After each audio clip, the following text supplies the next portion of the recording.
Just let me pull the channel up so I can see the chat box. Yeah, same.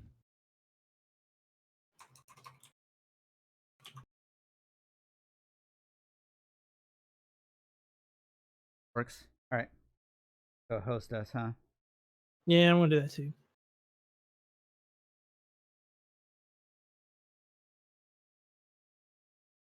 Sweet. I feel like my camera is too far back. Oh, let me zoom in just a little.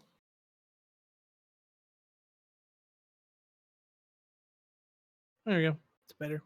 All right. Host. Oh yeah. Is this that? Everything looks different on this one. Good. What do you mean? I know they're talking about combining the editor and the live into one. Oh, are they really? Yeah. Which kind of makes sense. Oh, I see what. Yeah. Okay, never mind. All right. Welcome everyone. Our guest this week is Wolfmother, Hello. a huge member of the Rocksmith community, but minus one stream. I don't think anyone's ever actually seen you live. 2 streams. Two I streams? did one on Young Gun stream, and I did a triple stream with Boom and Young Gun. Oh, did not know that. Sweet. Yeah. I missed that one. Yeah, I think there's a VOD somewhere. But yeah, so like we're saying, they're a big member of the Rocksmith community. I'm sure if anyone's watching any of the Rocksmith streams, seen Wolfmother lurking about.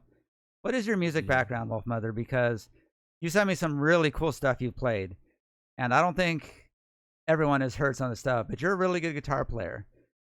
Well, thank you. Yeah. Yeah, my background honestly was acoustic guitar. I did that for about 10 years before I took electric guitar seriously. I had an Ibanez that I never played, and then one day I was like, you know what? I'm gonna get back into it. I bought another Ibanez. I ended up not liking it, and a couple years ago, my birthday was coming up, and I wanted to buy a higher end, a higher tier, better guitar.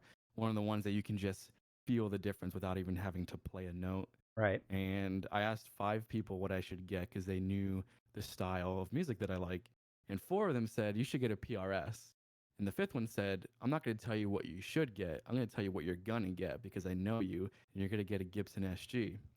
So I did. I ended up getting that. I didn't just get it because he told me to. I played it and I was like, yeah, you're right. Now that Gibson actually had the mini tuner that you guys were talking about last episode. Oh It was gosh. terrible. Yeah. And then from there, it was like all downhill or uphill, depending on how you look at it, because I just went on a spree of getting more and more guitars. And so I bought one here, a Moniker, which I don't know if you can see it, but it's on this rack right here. When I found that, it just opened up all the doors for me. Like everything that's been in my brain for the last 10 years was finally able to come out of my fingers. So musically, my background has been very inspired by the White Stripes and things of that nature. And then as I got older, I started getting more into Sabbath and some of the older stuff. But growing up, probably White Stripes were my biggest influence. Nice. Yeah. And Yeah. hello, Some Kalina. good influences there, dude. Absolutely. And yeah, it's like I said, I get clips from him every so often, stuff he's playing, and you also have very much that rockabilly kind of, almost like that swamp rock stuff. Bands like the Shack Shakers and all that. It's very much, it's got that, like you said, Black Sabbath in there, but with like that roots feel to it. It's really cool. It's really cool hearing some of your stuff. And Yeah, I remember one time I was hanging out with Magic Lunchbox, and you came on our Discord and was just jamming over top of us. I think we were playing Apex that night or something. Yeah. It was you sounded really good, man. Well, thank you very much. I know there's people out there that play the stuff I play, but I don't know them personally. And as far as the rockabilly stuff, I mean, I hear something I like and I go, into it, and I want to explore it and discover and see what it's all about. To me, rockabilly is one of the hardest genres to play. Oh yeah, Not extremely. trying to compare, every genre is different and requires different techniques, etc. But if I had to pick one as the hardest, it'd probably be rockabilly. And I like the challenge, so I want to learn it. I think rockabilly just has that distinct sound that you get. It's like a jazzy sound. It's really, really hard to reproduce, especially for me. I don't think I'm that great of a guitar player. I'm classically trained in low brass. So like the guitar for me was always put to the side. Like my dad taught me like, the cowboy chords and stuff growing up when I was little, but high school came and went and college came and went, and then I picked the guitar back up, and I always wanted to sit down and learn some rockabilly stuff. It's just I'll get there. I'll get there. It's a really interesting style because it's such a blatant fusing of like that early country and that early, kind of rhythm and blues stuff but it's so unique at the same time. And it like harmonically and structurally, some of it's pretty simple, kind of like country music. But like I said, it's not easy to play. It's that finger picking, especially using like the claw hammer, where you're doing, getting that thumb going consistently, and there's obviously different styles that are like everything else, but we talked about it on one of our other streams. I think everybody should spend some time learning rockabilly. It's such a good way to learn the structure of songs and how, when you're playing a chord, how to solo over it or how to play a melody over it. It's like the way Brian Setzer does, and it's interesting. You got guys like Merle Travis, that's very precise. It's very precise finger picking. And then you got guys like Brian Setzer, who's just super messy. And he even says that it's like, I'm not trying to be super clean here. It's rock and roll still, So there's this weird dichotomy, but they all kind of function the same. It's such a basic yet difficult to play, like you said, art form, and to make it sound good. Play that rhythm and lead at the same time. Yeah. Well, I'm on the same page What's up, as Robbie? Brian because when I want to learn something, I'm not trying to be the best at it. I'm not trying to be a perfectionist. I'm not trying to learn something that someone else is doing. I don't like playing covers. I want to understand the essence and then do it my way. Right. So when I'm doing rockabilly, I don't care if every last little picked note is perfect. As long as it sounds cool to me, that's all that matters. And yeah, I don't know if you ever watched Brian Setzer's instructional video, his Hot Licks video. It's definitely No. worth checking out because he kind of goes through it and he plays one of their songs that's straight finger picking like that or the chord, and he very much says that. He's like, I don't play it the same every time. I play what I'm feeling at that point. It's kind of how he does it, kind of the same thing. It doesn't need to be exact, it's pretty cool. And I kind of went through that phase too where San Diego got kind of like this secondary rockabilly scene. There was actually there still is. There's actually a lot of good bands down here, but it was almost like that LA has a very, with the Chicano population up there, they love their rockabilly. They love their Morrissey and they love their rockabilly, and it kind of spread down here. And it's a weird city because you got downtown San Diego and you drive 10 minutes east and you're in basically like Farmville almost. Like when you get out to certain areas out there, it's very much backwoods. And so it kind of spread. That and bluegrass. Bluegrass is another one that's very similar. That there was actually a really big bluegrass scene. And I went through that. Really? In San Diego? Yeah. I mean, Nickel Creek's out of here, and they kind of took it into the next generation, but they learned by doing a lot of jamborees. Like when you go out east to like Ramona and places like that, they're just a bit east of here. It's not very city living at all. And there was a big bluegrass scene here for a while. I don't know if it's still there or not, but And you get there's the Kentucky stereotype where there's nothing but rednecks and overalls with no shirt on underneath and bluegrass blaring out the truck windows, people riding in the tailgate. Yeah, you do see that every now and then, but I've only actually seen it since I've been living in Kentucky for the last 10 years now. I've actually only seen it like twice. But like you do actually, there are a lot of people here that love their bluegrass, and it's my dad really liked it too, but it was one of those types of music that really all it is the blues sped up. If you think about it, it has the same chord structure, has the same feel. Yeah. It's just sped up. Yeah, I mean, I could never get into it, dude. Like, and there's great bluegrass music out there. Dr. Ralph Stanley is from Dickinson County, Virginia, which is the neighboring county where I was born and raised.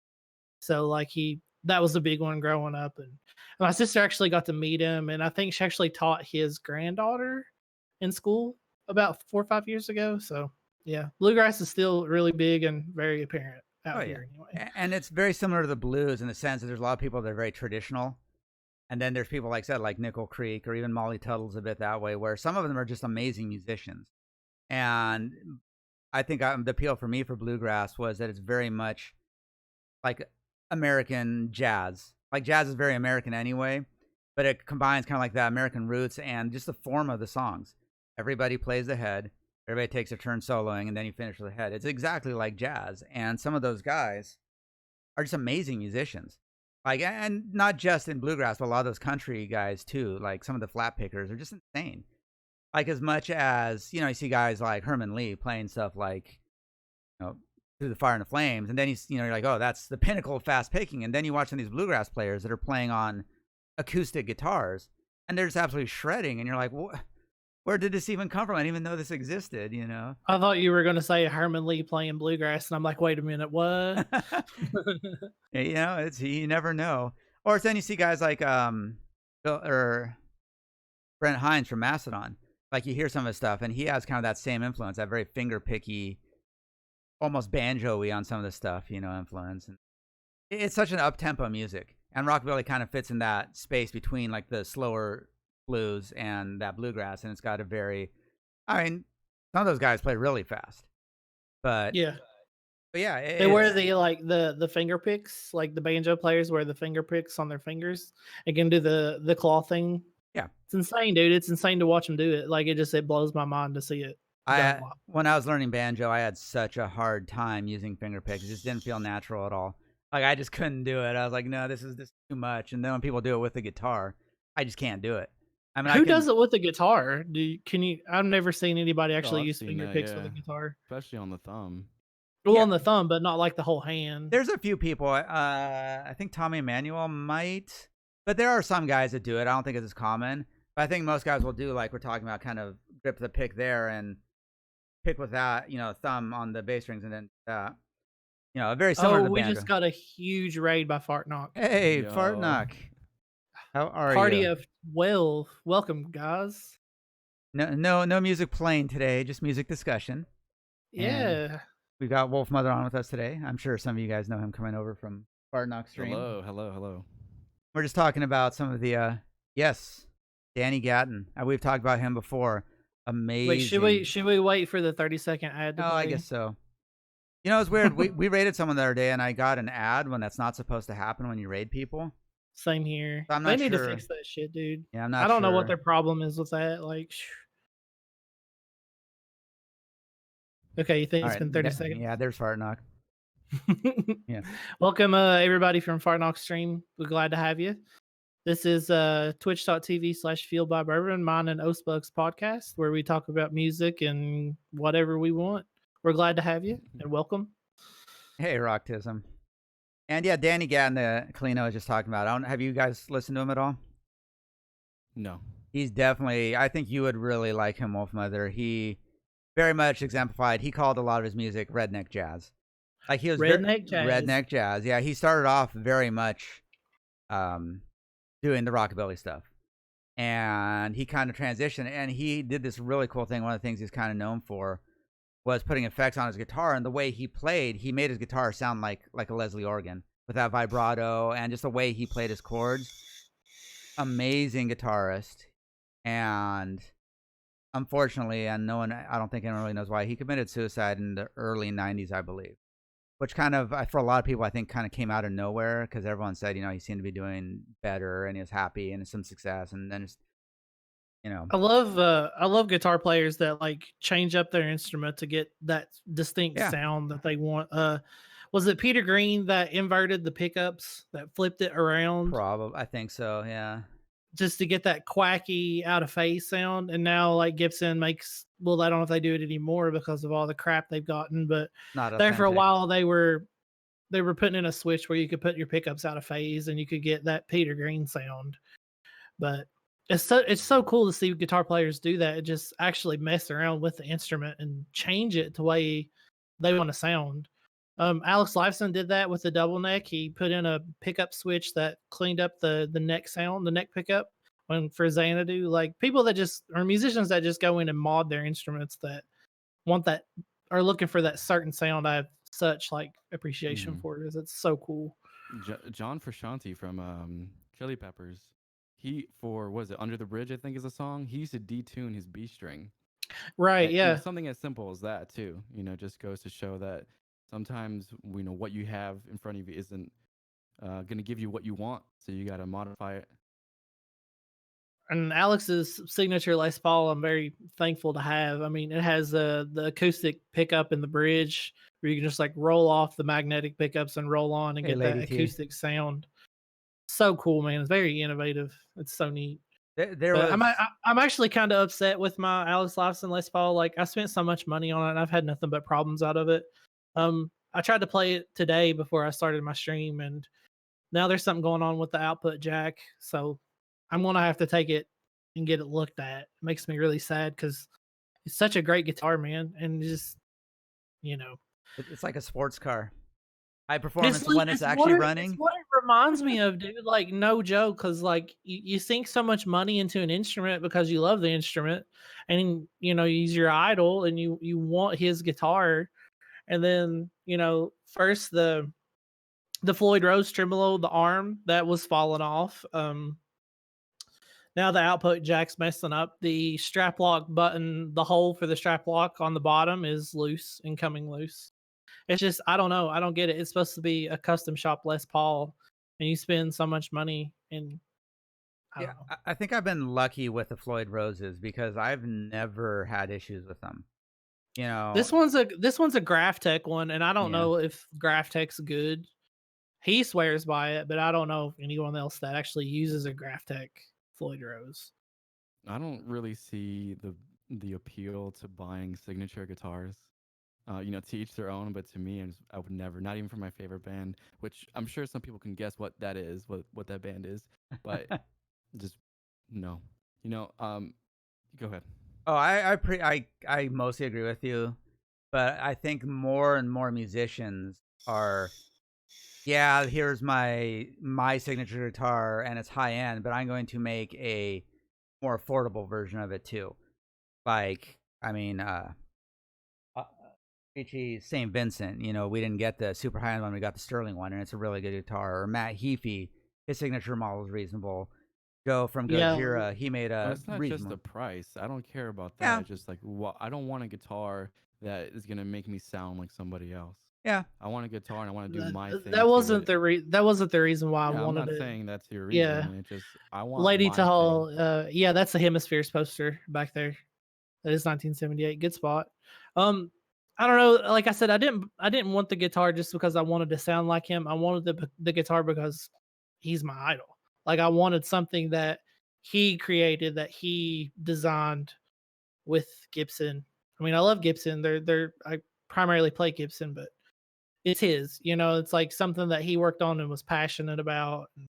I don't know. I feel like that's why I wanted it. Yeah, I get that. I'm not knocking you at all. And in fact, that's probably one of the better reasons to get one. But I got a Supro recently, and someone's like, "Oh, did you get the David Bowie signature?" I'm like, "No." Why would David Bowie had a signature guitar? Yeah, did he? Yeah. I didn't even know that. Yeah, nobody did. Like, I don't think I would get a guitar just because of the signature model, but I wouldn't not get a guitar just as a signature model either. And the only one I have that's actually a signature model is the Dimebag, the Dean from Hell. The Dean, yeah. I've seen it. It's a badass looking guitar, dude. And honestly, it's cool that it's Dimebag's guitar, but it's a little bit different than the standard Dean ML. The neck on it is the most amazing neck I've ever played. It's when you come out, you'll have to check it out. It's almost got this weird V shape to it, where it kind of goes into almost a V. It's really weird, but it's the nicest neck. And I was like, all right, I'll get it. And then I got it really cheap. It was one of the ones that was made in Korea instead of Indonesia, so it was one of the earlier models. And I upgraded to Floyd, and I put in new pickups. I put in the actual better version of the pickups, and it's probably the only other one I think I'd ever buy is Page Hamilton's signature model. Like if they ever re-release the magenta ESP he did, because it's such. I was gonna say, didn't he have ESP? That was his signature, right? He did two different signature models. He did one which is a replica of his like kind of pink one, his magenta one, and then he did another silver one that was just a total new one he made, and it was a really nice looking guitar.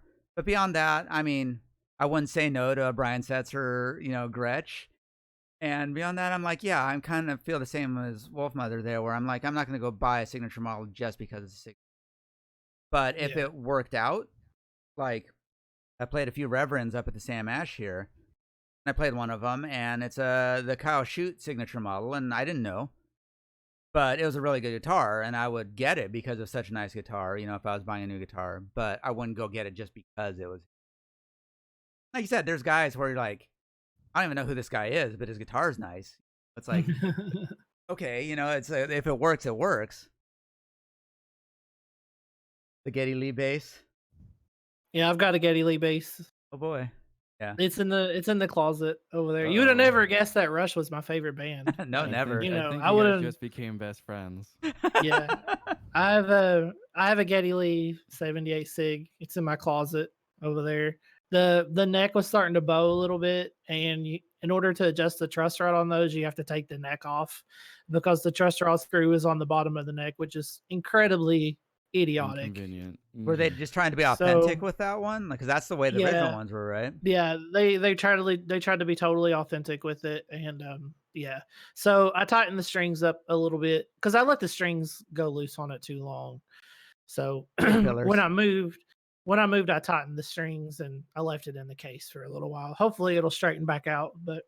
And there's certain guitars I've seen where hey, I've been playing instruments for a long time, and this is the way I like I said, Brian Setzer's model, he based it specifically on one of his favorite guitars. The bracing on it was a little bit different, blah, blah, blah.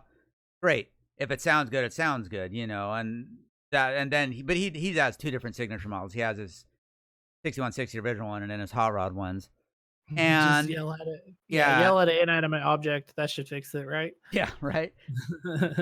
But and sometimes people, it's like I'm never gonna get like one of the Blink signature guitars because I just didn't know Blink had signature guitars. Oh yeah, I think both of them had a bass and a guitar at one point. And the bass is actually really nice, but I'm not gonna get it, even though Blink was a huge band for me through the 90s. And I don't want his guitar. Probably just like a Fender Strat anyway. That's all it is. Yeah, it's just a Strat with like hot rails. Simon Neil, I think, from Biffy Clyro, he has a signature. I think it's just a red Strat. Like, okay. It's just like it's candy apple. It's candy apple red, isn't it? It's a candy apple red Strat. Yeah, it's Lil Wayne's signature guitar. Okay, now I take back everything I said. If there was a Lil Wayne signature guitar, I would actually get that. No, come on. If there was a Fred Durst signature guitar, already you don't even have to say anything. I want that so bad. All over it. Yeah, I mean, you heard his amazing solo, right? It was like. I have not seen that yet. You heard the Little Wayne or the Little Wayne one. Are you talking about the Little Wayne one? No, there's a classic video of him soloing, and it was the most god awful thing ever. I gotta see it. I haven't seen it. Actually, I think I had somebody mention it in my chat not too long ago. Whoever invented the guitar was rolling over in their grave at that point. Meanwhile, I was enjoying it because I unironically liked them. Yeah, and that's another topic that we should probably talk about here is rap rock. No, we've talked about it before. I think we talked about it with all our streamers. Is the whole guilty pleasure music thing, where I don't think any of us so far. I'm like, I don't have guilty pleasures when it comes to music. If I like it, I like it, and I'll let everyone know. And if it's bad, nobody else likes it. Well, if I like it, hey, we're not here to judge, dude. No. This is a safe space. No, I agree, but I think people, when you say guilty pleasure, people understand what you mean. Yeah, of course. And it's kind of conveying the idea that, like, look, I know generally they're kind of bad, but I enjoy them. Oh, yeah. It's not that I feel guilty about liking them. No, exactly. It's like, I'm like, whatever. It's like, if there's bands I like that nobody else likes. There's a lot of bands I like that nobody else likes. It's just like, there was a phase I went through a lot of the 90s, besides the rockabilly, which, unfortunately, I could never get any of my friends to really get on board with and play. Like, none of them ever... Necrophagist? Did I pronounce that correctly? Pretty close. And Ariana Grande. Yeah, exactly. Yeah. That's exactly it. I had a friend of mine that would have Bluegrass on a mix CD and also have Slipknot on it. Yeah. All in the same, Absolutely. You just go from like ding ding ding ding ding ding ding ding ding ding to and you're just like, okay. And I always appreciate people that are that way, where they're like, hey, you know what? I went through this phase. I like this music. I didn't stop liking it, but I'm on to something else now. And then you'd have the people that are like, oh, I don't listen to that anymore. Yeah, I listen to, Limp Bizkit back in the late 90s, but now I'm too cool for them now. It's like, get out of here. I still know all the lyrics to Ice Ice Baby, so it's like I I I don't believe you. It's like you still like that band, but yeah. And I went through a phase where I listened to a lot of like early math rock stuff or bands like Drive By Jehu, where like early post-hardcore stuff where nobody else liked them that I knew. And there wasn't really the wide reach of the internet at that point. So it was a whole different way of listening to some of those bands, versus now where it's like any band you like, you can go on Reddit, find the subreddit for that band, and you're going to have a whole group of people that appreciate it with you, And so I think that almost makes it easier not to worry about guilty pleasures. Nobody I know likes this band except for these 5,000 people on the internet, and that's good enough for me type thing. Subreddit for Savage Garden, dude. I listened to shit out of some Savage Garden. I mean, this is judgment free. Like I said, I got a Savage Garden. Yeah. When I was little, I used to confuse Savage Garden with what's the other Soundgarden? Oh, Savage Garden and Soundgarden. Wow. Yeah. I think I got a Savage Garden CD from Columbia House or one of the other ones. I think I got one of those at one point. I think it came with it. So Savage Garden. Then there's a band called Sabotage that was kind of similar too. What was it? I was playing a default song today that sounded just like a Nickelback song, and I'm like, oh, so that's where Nickelback got their sound. It's just like I like Default. I don't know. They're pretty good. The Default's great. Like I love that band. I've been listening to that band since like middle school. They have some great. Like I'd love to see them in concert if they're still together.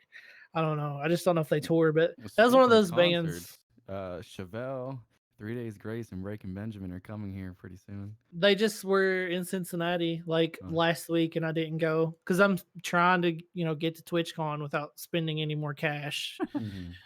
Chevelle is a great live band. I saw them play with 30 Seconds to Mars. I think you and I were talking about Chevelle in my one of my streams the other day. They're such a good band. They really are. It's like it's one of those bands that like I didn't listen to a lot, but then like ever since I started playing Rocksmith, I've been getting more requests with Chevelle. So I'm like, oh man, there's some good here. And then like my favorite Sirius XM channel that I like to listen to is Turbo, and they play nothing but 90s and 2000s hard rock, and they play Chevelle on there all the time. So like I've really grown to like Chevelle quite a bit. They're a good band. And like I said, to me, they were very much a spiritual successor to bands like Helmet or Quicksand, where they wrote really good songs. They didn't do the solos. They weren't shreddy, but they were just such good music. Like they kind of that mid-tempo, chunky stuff. They're great. Hi, Miss Lightning. Did you call Chevelle fake Tool? Dude, that new Tool song. Somebody's already heard it yet. Somebody's already charted it, and I played it on my stream today, and I played it last week. And whoever charted it, kudos, because it's perfect. That guy nailed the tones, everything. It's just immaculate. I'm waiting for the full album before I listen. If someone requests it, I'm not gonna like mute the stream. Yeah. But I'm not going out of my way, which is ironic because I wanted to listen to Tool growing up, but I couldn't because like I don't buy CDs. I don't buy any physical media. Yeah, you're like me. Yep. So All right. now they're finally on Spotify. Like, I still don't listen to them, even though I like them a lot. I just don't go on their page. Do you guys know that ever since Tool's library went on streaming, they hold the top like 1 through 5 spots on the Billboard right now? I believe it. It's insane, dude. It's insane. Like that blew my mind when I saw that article the other day. Like the top 5 songs on the Billboard right now are all Tool songs because they're all on streaming now. It's like it makes me think that like Maynard knew what he was doing. From a business standpoint. He's just like, let's wait 12 years and put out a new album. Then before we release it, we'll put all of our old shit on Spotify and see what happens. And this kind of goes back to the whole Metallica Napster thing where recently they're like, hey, we weren't wrong. You guys are making no money off your albums anymore. That's what the streaming happens. It's like they weren't wrong. It's like it kind of changed the music industry, not necessarily for the better for some of these bands. I think overall it's much better, but yeah. But I'm just kind of curious because the new album's like what, 7 songs in 80 minutes or something like that, 84 minutes. I'm like, it's wow. Yeah, it's only 7 songs and they're all over 10 minutes. So Yeah, it's crazy. So there's 4 songs we haven't heard. So Hi, Miss Lightning. And yeah, Wanted Dead, Helmet is one of my absolute favorite bands. And I don't know if you're here when we're talking about it. One of the few signature guitars I would actually go buy is either one of Page Hamilton's. But they I'm were. gonna go refill my beverage, boys. BRB. Better be bourbon, boy. Right? Cheers. I think, I don't know if we've talked about this on stream yet. I've talked to Eaglebone about it, but I've got a cola old fashioned. It's an old fashioned, but replace a simple syrup with a cola syrup instead of doing like a, bourbon and Coke or something like that. And it's absolutely delicious and dangerously delicious, but appropriate for the stream today. Sure. Well, you can show us at TwitchCon. Yes, I'll make some. Although I might not be allowed to because we're going to have margaritas. Quite a few of them, I imagine. Miss Spug likes making those. Yeah, Sure. yeah. We'll have to sneak some in. You have one of Page's picks? That's pretty cool. I think I have one somewhere too. I have one of his more later ones. It's the white one with the red writing on it. Every time they play in San Diego, because Page Hamilton's brother actually lives in San Diego, so he plays a lot of shows here. They always play at the Casbah, which is like a classic, Lucky for you, right? Yeah. It's the classic, hey, small venue where all the alt rock bands play. And I've talked to him a few times. He's played at a couple other places. He played at one venue. It was weird. They just kind of out of nowhere just decided to play a show in San Diego. And it was at this tiny venue. It was like a tiny bar. They didn't really advertise it. And I just knew it because I think I was on their message board at the time. And there was like 100 people there, and I was like, all right. And I just remember my buddy texting me. He was in the bathroom. He's like texted me while he was in the bathroom. He's like, Paige Hamilton's in the urinal next to me peeing, and I was like, dude, leave him alone. Get out of there. Yeah, that's too much. You weirdo. But they're actually playing. They're on tour again right now. They're playing here sometime soon. I might have to go check them out. That place, the Belly Up in it's in Solana Beach, and we saw the Brian Setzer Orchestra play at Belly Up. And it was the show itself with the band. I don't know how they fit an 18-piece band on that tiny stage. It was such a disappointment, though, because I got free tickets to that one. Wow, very disappointing. Yeah. But when we got to the show, it was all these people that saw the Brian Setzer Orchestra on a Gap commercial. And they're like, hey, let's go see it. Like, the tickets were expensive. Like, I think they're like $125 each. So all the true Stray Cat fans, all the real Brian Setzer Orchestra fans, like all the the Rockabilly crew, they couldn't afford it. Like, we were there, and everybody there was straight out of Housewives of Orange County, where we're like, and it was kind of that part of us at this point, not the show, not going and seeing the show, but the fan base there. I was like, man, you kind of priced all your real fans out of seeing this show. Same with it. The Stray Cats are on tour right now. They just released a new album for the first time in 40 years or whatever it is, But I mean, is it really up to them to choose what the ticket prices are? I know to some extent it is. I don't know. I honestly don't know. But yeah, they're tour right now. It's a combination between the artist and the venue. Yeah. And whoever in their management. That's like what were we talking about the other day? Like, aren't there certain artists that only do like Live Nation venues? So like they only sell their tickets through Live Nation, therefore they only play at Live Nation venues. I think we were talking about that in one podcast. To work or to play at the Live Nation, you have to sign an exclusive contract. You can only play at Live Nation venues. So Which is shitty. If you don't have a Live Nation venue in your city, you're out of luck. It sucks. Which, I mean, living here in Podunk, you kind of got to go places anyway to see shows. But. And I'm just kind of bummed because the Stray Cat tickets, they're not even playing actually in the city. They're playing at a casino, I think, outside the city. But they're like $100 each before the fees. Like, man, I can't. I mean, other than paying VIP prices, what's the most you've ever spent on like a regular like reserve seat ticket? For me, I think it was Van Halen. I think I paid $150 for a lower bowl seat on the side, not even on the floor. Thank you for the follow. Yeah, thanks for the follows, guys. We appreciate it.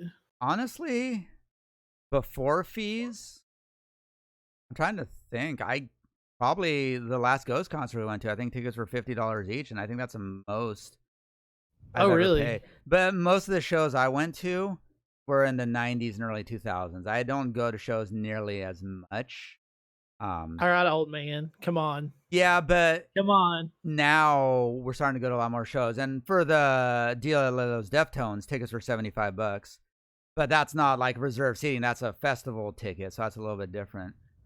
But I can't I really. think my Ghost tickets are fairly cheap. I think I paid $60 Yeah, for mine. Thank you, old man Portnoy. Thank you. Shame on you, Eaglebone. Sorry. I can't think of any show that I paid that much for. For things that aren't music, I've paid a lot for tickets, like sports games. But for music, like what? What kind of stuff? Like hockey games. Oh, I like to sports. sit up on the glass. Yeah. Yeah. I think music-wise, probably like $70 for something. Yeah, it's like, I mean, even Not Fest, I think the tickets we paid were like $50 plus service charge, so like $65 or $70 each, which there's very, very few bands I would pay. Well, I take that back. When we went to see Paul McCartney when he played here, I think I bet you paid a lot for. We paid close to $100 a ticket for 3 of us. So but I'm like, okay, that's one of the few ones I would pay that much to see. Unfortunately, last time it came through, I'm like, we can't do that again. That was just too much. It's always the old fuckers that charge the enormous shit ton for a ticket. Yeah. Like, I want to say Roger Waters, he was in Louisville, and I think I mentioned this before. I want to say, like, if you wanted a floor seat, you're going to cough up like $400 for a floor seat. And I think upper bowl, like, you would need binoculars. They were like $100. That's crazy. Like, it's just crazy, dude. I'm just like, I'm just going to wait for the Blu-ray, Right. So many good recordings now, And I had a Blu-ray of the Wall Tour, and it got stolen. Did I tell you about that? No. So I had a friend of mine that wanted to borrow it. And at the apartment that I used to live at, I lived on the downstairs apartment. And I had the Blu-ray in one hand and something else on the other. And the steps were literally like right under. So I'm like, I'm just going to sit this here. And then I'll go hang out with my friend. And I actually left it on the steps there. And I went to my friend's house and he was like, hey, did you bring that Roger Waters Blu-ray? And I was like, oh shit, I forgot it. I was like, oh, it'll still be there when I get home. I got home, it's gone. So just like $20 down the drain. I'd say the most, I'm now thinking about the most expensive show I've been to, but I didn't buy tickets, was probably Depeche Mode. Depeche Mode. Yeah, I saw them when I was working at I worked at a newspaper down in Chula Vista, just south of here. And we got passes, and so I took the camera, took the press passes, and that show was fun. How did you get press passes? We worked at the newspaper. So okay. Yeah. And I remember that because I was waiting out front. I was picking up my tickets from Will Call. And there's this lady just being a real jerk, and she's selling tickets for like $200, but she's being kind of a dick about it. Wanted it. Yeah, he probably did. Yeah. And this guy was going to buy it from her. I'm like, hey, bro, I've got an extra ticket. You just want mine? And so I gave him my extra ticket because they gave us 2 press pass tickets and nobody else could come that night. And she got so mad at me. She was like about to scalp this ticket. You didn't have to pay for those? No, not at all. So that was really cool because I wasn't really a big, sorry, Mrs. Osbug. I wasn't really a big Depeche Mode fan before I saw them live. And I think those tickets were about $100. But they're still touring, aren't they? Yeah, they just played up in last year or the year before. Original lineup? I don't remember. Yeah, we didn't go see that one. It was up in Anaheim, and tickets were super expensive. We tried, but those tickets sold out so fast. I think that's kind of one of those things where I'm like, all right, it's 10 o'clock and 50 seconds, and the show's sold out, and you're already have tickets on the secondary market. Fuck you, Ticketmaster. You're not fooling anyone on this one. That's their game plan, though. Oh, I know. That is, yeah, totally. And we talked about this before. So, like, Kamisi, is that how you pronounce it? Kamisi? That makes me think Khaleesi from Game of Thrones. I don't know. I had the opportunity to go see Tool. I turned it down. And I feel like a complete moron. Because everyone I talked to that went to that show said it changed their lives. Tool's a weird band when you go to their shows because they appeal to absolutely everyone. You legit see, like here, you'll see the surfer bro and his girlfriend. You'll see the preppy guy. You'll see the goth. They're like legit. You're like, wow, everybody likes Tool. Yeah, it's such a good show. I've seen them play Camise. about 6 times. I think I saw them play. Saw him play with the Melvins, which is a really cool show. Saw him play with Melvins. yeah, The that was Melvins such, are good. such a good dude. show. They're on tour right now. Yeah, they are. Yeah, they are. Yeah. Saw him play with Meshuggah, which was another amazing show. Meshuggah. Yeah. They're a death metal band from Norway, and the only reason why I know that is because I watched the Osbournes when it was on, and the episode where they fought with their neighbors, they played that. Jack plays a Meshuggah album to piss off the neighbors in that episode. That's the only reason why I know. Like, I don't know. The yelly one.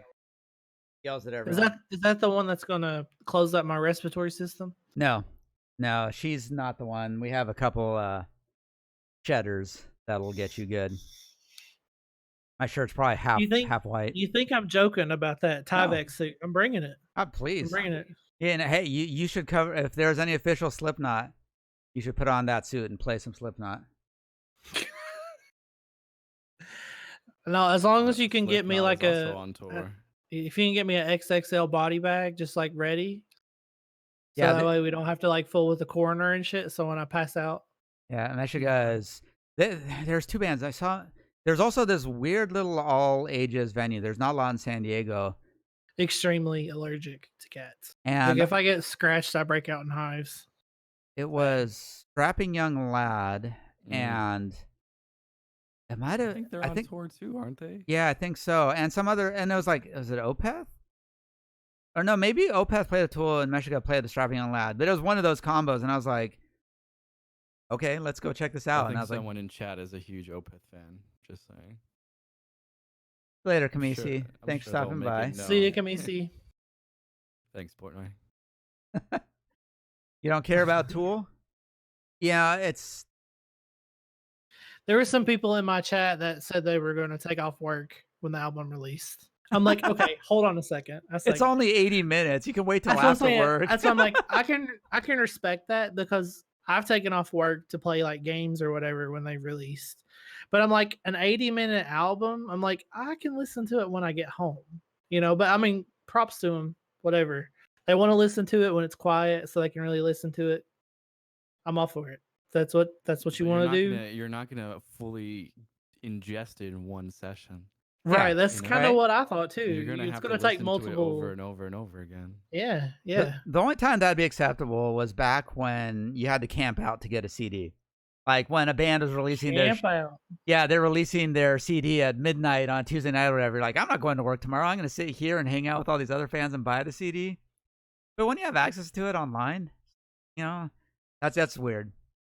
Do you guys pay for streaming music? Yes. Who do you guys pay? Spotify or Apple? Yes. Or both? Spotify? Okay. We have been part of Spotify since day one. Yeah, we have Google Music. Is the quality good on it? Like the audio quality or the quality of the experience? The audio quality. I personally I don't give a shit about the experience. I'm all about the audio quality, dude. I care more about the experience. I'm sure there's better audio quality on other services. Tidal. You do get better audio probably Tidal. You do get better audio quality when you sign up for premium because there's like an option that you can select. I might have it on. I don't really care about that. I just want to hear the song. But personally, I think the experience on Spotify is the best and easiest. And chicken strips and donuts. Ew. So the only reason why I ask YouTube is garbage. YouTube is garbage, Creechy. Take that back. The only reason why I ask is that the only reason why I don't have it is because I don't have unlimited data on my phone. Yep. Because I feel like I would listen to that shit constantly in the car. Yeah, but you can download it for offline. Oh, you can? You can, yeah. See, I think the best part about Spotify is the social aspect of it, where you can share playlists a lot easier. We have Google Music or Google Play Music. Actually, I don't even know. Google's phasing out Google Play Music, so right now it's kind of, I think we have it, but we actually use the YouTube Music. The YouTube Music app has actually gotten a lot better. Wanted did. But honestly, the only time I really use it all that much is when I'm in the car anyway. So I'm not audiophile when it comes to listening to that. As long as it's good enough, I'm fine with that. Like I already have like Sirius, right? and I Yeah. listen to a lot of Sirius. So I'm just like, But don't you pay for that? my mom does.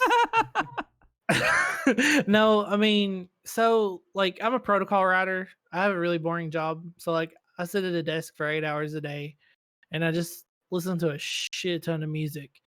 And I'm just like, okay, do I really want to shell out? I mean, what is Spotify premium? $10 a month? Yeah. Well, I feel like I could do Unless, that. that's like the maximum, I think, because you could do a family plan or a yeah. student plan or this, that, and the other. They have promos where you pay 99 cents and you get your first 3 months. We have the YouTube. It's now we switched from the What is Google. with you and YouTube stuff, dude? Well, Come it's all the same. And what happens is we pay for Google Music, and we had YouTube included, the YouTube Premium. But now It it's really does, Galena. Like yes, I can't get through my workday without some Yeah. music. that's I exactly go it. insane. We have the family plan for $15, and that includes 6 licenses. So I have one, Screechy has one, Mrs. Ospak has one. I have one at Give 'em work. the Eagle Bone. Yeah. Hey, you know what? Honestly, we might have an extra one. And then one of my coworkers at You work, would do that for me? I'll have to see if we still have one left because one of my coworkers has, and he pays me like $8 a month for it. So it's If you cheaper do, for like him. I have YouTube Premium, HBO Now, Well, Showtime. if you I have Just don't, YouTube, say know it. if this is, I don't know if this is allowed. We might be breaking COSs here. We should probably stop. no, But I mean let's talk about it off podcast. the family so plan doesn't what say it Portnoy- has to be in the same household.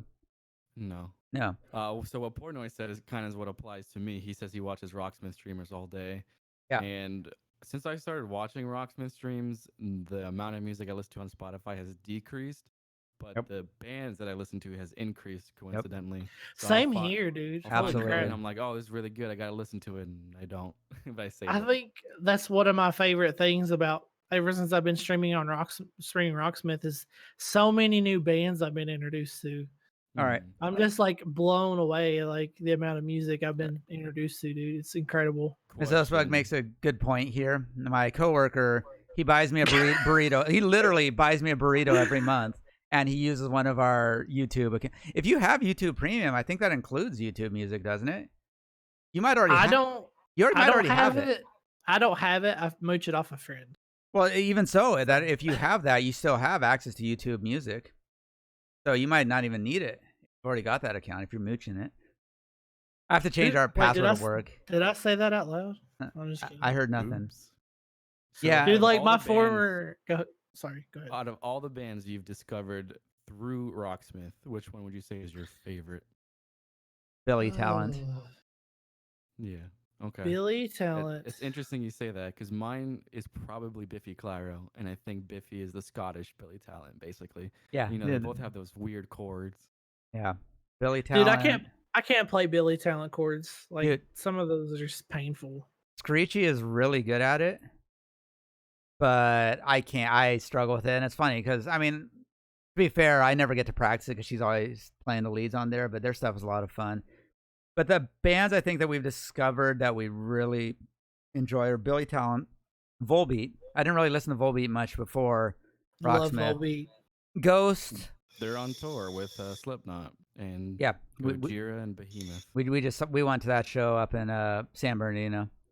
Yeah, they'll be here pretty soon. Yeah, Gojira was so good live, and we get to see him again in So where are November. you from? Wolfmother, Texas? Austin. Yeah, Austin, Texas. Austin. Okay. Yeah, Got to come to my old Kentucky home. Show you a good time. yeah, Biffy Alrighty Clyro's a then. good one. Volbeat. Started listening to more Gojira Boston, because Texas. of Rocksmith. Yeah, Austin. Originally from Boston, but I live in Austin. Bastard. Yeah, I don't talk like them, thankfully. I'm very shocked. So you were born and raised in Boston, but you didn't Yeah. keep the accent? I never had it. Never had it? No. I mean, my southern accent kind of slips out a little every now and then. But Yeah, don't laugh at me. I'm laughing at Screechy. Slipknot. Honestly, we didn't stay for Slipknot because I could talk like I'm from Boston. Yeah. You don't want to though. I wouldn't recommend it. I went to Minnesota for a training one time for work, and their accent is way god awful than Boston's ever thought about being. what? Like, oh my god! Like, so we went to this bar, and the table behind us was this table full of drunk girls, and like their Woo! accents just came through. And I just looked at some of my friends and I was like, "Are you guys got a headache right now? Or is it just me?" And they're like, "No, let's get the fuck out of here." So like we literally just like pieced after like an hour because it was just so terrible. So Minnesota accent, way worse than Boston ever thought about being. I'm just saying.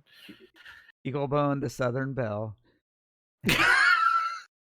Southern Belle, y'all. What's interesting is that the Boston accent is closer to what the English accent was in Revolutionary America than what the English have now. It's this weird linguistic phenomenon. Forget what it's called, but it's like it never really developed. It kind of stayed the same. So when you hear, like when you watch like, you know, historical shows, they should be talking more like they're from Boston than from modern England. Which is I always found that kind of interesting. I'm like, oh, because it didn't change. Well, in England, the accents changed a lot. Just called like language drift or something like that. I forget what it's called. But it's really interesting to hear that. We could ask my mom. My mom taught English. She was actually in my stream the other day and embarrassed the shit out of me. Like, oh my God. She tell you to get a new job? No, she just, you weren't there, so you don't know. But you keep like, streaming while I'm at work. Stop it. I know. I need to time my streams when you're not at work. And then you keep streaming when I'm in the bed. So, like, whatever. Damn time zones. Yeah, damn time zones. But anyway, she was just like, play Queen. Play this. Play Journey. I think I was there for that. I think you were Wolf. Yeah, like it was. At Old My Important Night, you just get timed out. There was one of the songs had like a lot of bad words, didn't it? No, but I was just like, we gotta behave. Mom's in chat. Yes, that's right. And then like Animal, the gentleman that he is, gifted her a sub, and like she didn't know what that was. So like after I cut stream, she sends me a message. She's like, "What does that mean? I'm sub." A subscription. I was like, "Mom, he gifted you a paid subscription to my channel." She's like, "You have to pay to be a How much money have you synced into this young man?" And then I got a lecture, and I was just like, "Mom, no. And I had to go back and explain how it all works. She's like, "Oh, so you're doing this to make money?" And I'm like, "Well, no." The byproduct. Yeah. I'm like, "I'm doing it because I miss playing music." And she was just like, "Oh, I think you're entertaining again. Oh, okay." And then like it clicked, right? And then she was just like, "I'm gonna be in every single stream that you're gonna stream." And I'm just like, "Mom, please don't." You know, and I had to turn into, you know. Kudos to my mother, dude. She's been through a lot the last 5-6 years or so. I mean, my God, I'm telling you. So, Lady T, has your mom seen your stream? Now that she knows you play bass? Wait, how do you pronounce her name? I think it's Tejal. Tejal. She told me Lady T was okay, so I just go with that. Lady T, okay. Yeah. Oh, you hope not. Yeah, one of those streams, huh?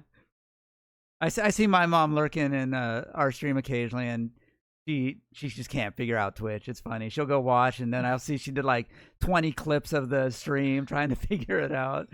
She just didn't know that it was like a thing where people could pay money. Like I got paid for. And I'm just like, that's not the reason why I do it. The reason why I do it is because I miss performing. And she's just like, "Oh," she's like, "Well, then why do you have to pay?" And I'm like, "No, Mom, stop. Let me explain." And then I had to go and do the whole 30-minute explanation of what it is. And I'm like, "You don't have to just play music. I play video games on there too, although nobody comes and watches when I." Yeah. She's just like, "Oh," she's like, "Yeah," she's like, "You should probably just stick to music then." She's like, "Don't play games on there." She's like, "Nobody cares." And I'm like, "Well, I beg to differ." I'm like, that's what the website was built upon. That's what I wasn't even going to go into it, Wolfmother. Okay. I wasn't even going to go there. I was just like, "Okay, Mom, whatever." Well, speaking of streaming, I've been thinking of starting myself, but I'm not doing music. So whenever the time comes, you'll see what I have. It's nothing special, but I've been, internalizing what I should do for like 2 years. I think I've finally reached. Actually, that is brilliant in the airplane stream, because for one, I do have a pilot's license, and two, do you really? That's awesome. Yeah, I fly like, Cessnas, and they're low enough to the point where you still got signal up there. So Can you just come pick me up and I can just get a refund from Delta so I don't have to pay to fly to San Diego? it's gonna cost more for me to pick you up because of Oh, the okay, fuel. fair enough. Yeah. Oh wait, by the way, who's picking me up from the airport? We need to figure that out. It's our friend Uber. Just take an Uber, yeah. No. What time do you We're get all- in? You What said day you do were going to arrive? take me to I'm In and just Out. kidding. What time do you get in? It's 10:30 On your What time day? on On the- Wednesday or Thursday? Thursday. Okay. Because Young Gun gets in Wednesday. We're picking him up. And Oh, I didn't know there was a pickup service. then we'll pick you up if you want. What day do you Yeah. get in? I get in Wednesday, and Magic Lunchbox gets in like an hour before or after me, so you yeah. get two of us. I said Yeah, I'm, I'm late Thursday. I'm like 10:30 your time. I'm taking that week off, so I'll come pick you guys up and take you to the apartment To or the. We, To the In and Out. Okay, Yeah, perfect. we'll stop at In and Out, then we'll stop at the Mexican food restaurant, and then we'll go home. Dude, I'm gonna be so hungry I because want like that my carne flight out. asada burrito. Okay, Dude, so Wolfmother was in our stream the other day, and he tried to tell me that Tex-Mex was better than San Diego Mexican food, and What? I didn't say that. no, not you, Young Gun. Sorry, Young Oh. Gun. The Okay, I was other about to Texan. say. No. Because he said that they got some chicken place there, and someone was asking why does the South get all the good chicken spots, and we're like, oh, I mean, hey, yeah, I'm come just on. saying. And I said that's like asking why San Diego has all the best Mexican food spots, and he got all upset and tried to fight it. I'm like, get out of here. Is it the same, like the best Mexican or the best Tex-Mex? Like, And I guess Texas is the only place that has Tex-Mex. Yeah. no, it's not true. There's The- chain Tex-Mex places everywhere, bro. yeah, but Just kidding. No, so like Lexington just got a Chewy's like That's a year Lex-Mex. ago. That's Lex. Yeah, Mex. Lex-Mex. Yeah. So like they got a Chewy's, right? And I was like, my girlfriend, I was like, can we go check this place out? And she's just like, what is it? I'm like, it's a Tex-Mex joint. And then I had to go into a fucking 30-minute diatribe of explaining what Tex-Mex food is. And then she was just like, I don't think I'd like it. And I'm like, ugh. So I still have yet to experience it. Whatever. I Well, think We'll go Chewy's there- is the we'll go first there place that I eventually. went with Young Gun actually when I first moved here. Chewy's? Yeah, we met at a Chewy's. Is it good? I liked it. Yeah, it was good. All right. Hopefully so, she's listening and she'll get the hint that we'll go. I was saying earlier that I've been, Love I've been you. thinking Just for kidding. like 2 years. I've been thinking about streaming, and I finally figured out what I think yeah. I want to do. But what I don't want to do is music, because for one, I don't play Rocksmith. I have probably like 10,000 hours watching it and like 100 playing it. So can I ask why you don't want to do music? Yeah, because for one, I don't want to do Rocksmith. You don't have to do two- Rocksmith though. There's I know. I don't like doing covers. So, like, okay. People like Bagel Spiders, even though I enjoy his stream, like I wouldn't want to do that myself. And I think the third option is original stuff. And I think that gets boring because no one's gonna know the music. And I only have so many songs, so I don't want to be playing the same 7 songs every stream, and that only lasts like 30 minutes. So You're gonna limited. play Apex Legends with me. Awesome. No, I don't Done. do BR. I don't do Done. that stuff. He's coming to play WoW with us. Done. After 3 days, and then I'll get bored. Please get off WoW, Osebug. Like I'll give you like whatever it takes to get you off WoW. Like please just get off of it. Robbie, Like, it's- Ricky, Screechy, Slurpee, and I are doing WoW Classic. We're gonna play. Fight through it. Portnoy and please. Tajal are probably also doing WoW Classic, just Yeah. so you know. Guys, please. It's so toxic. Like there's so much better shit out there. Like don't get me wrong. I went down the WoW about 10 years ago. Yep. I loved it. I thought it was so much fun. They had the whole thing where it was like get a buddy and get double XP until you get to 80 or whatever it was at the time. So I was like, all right, fine. I don't want to go to class in college.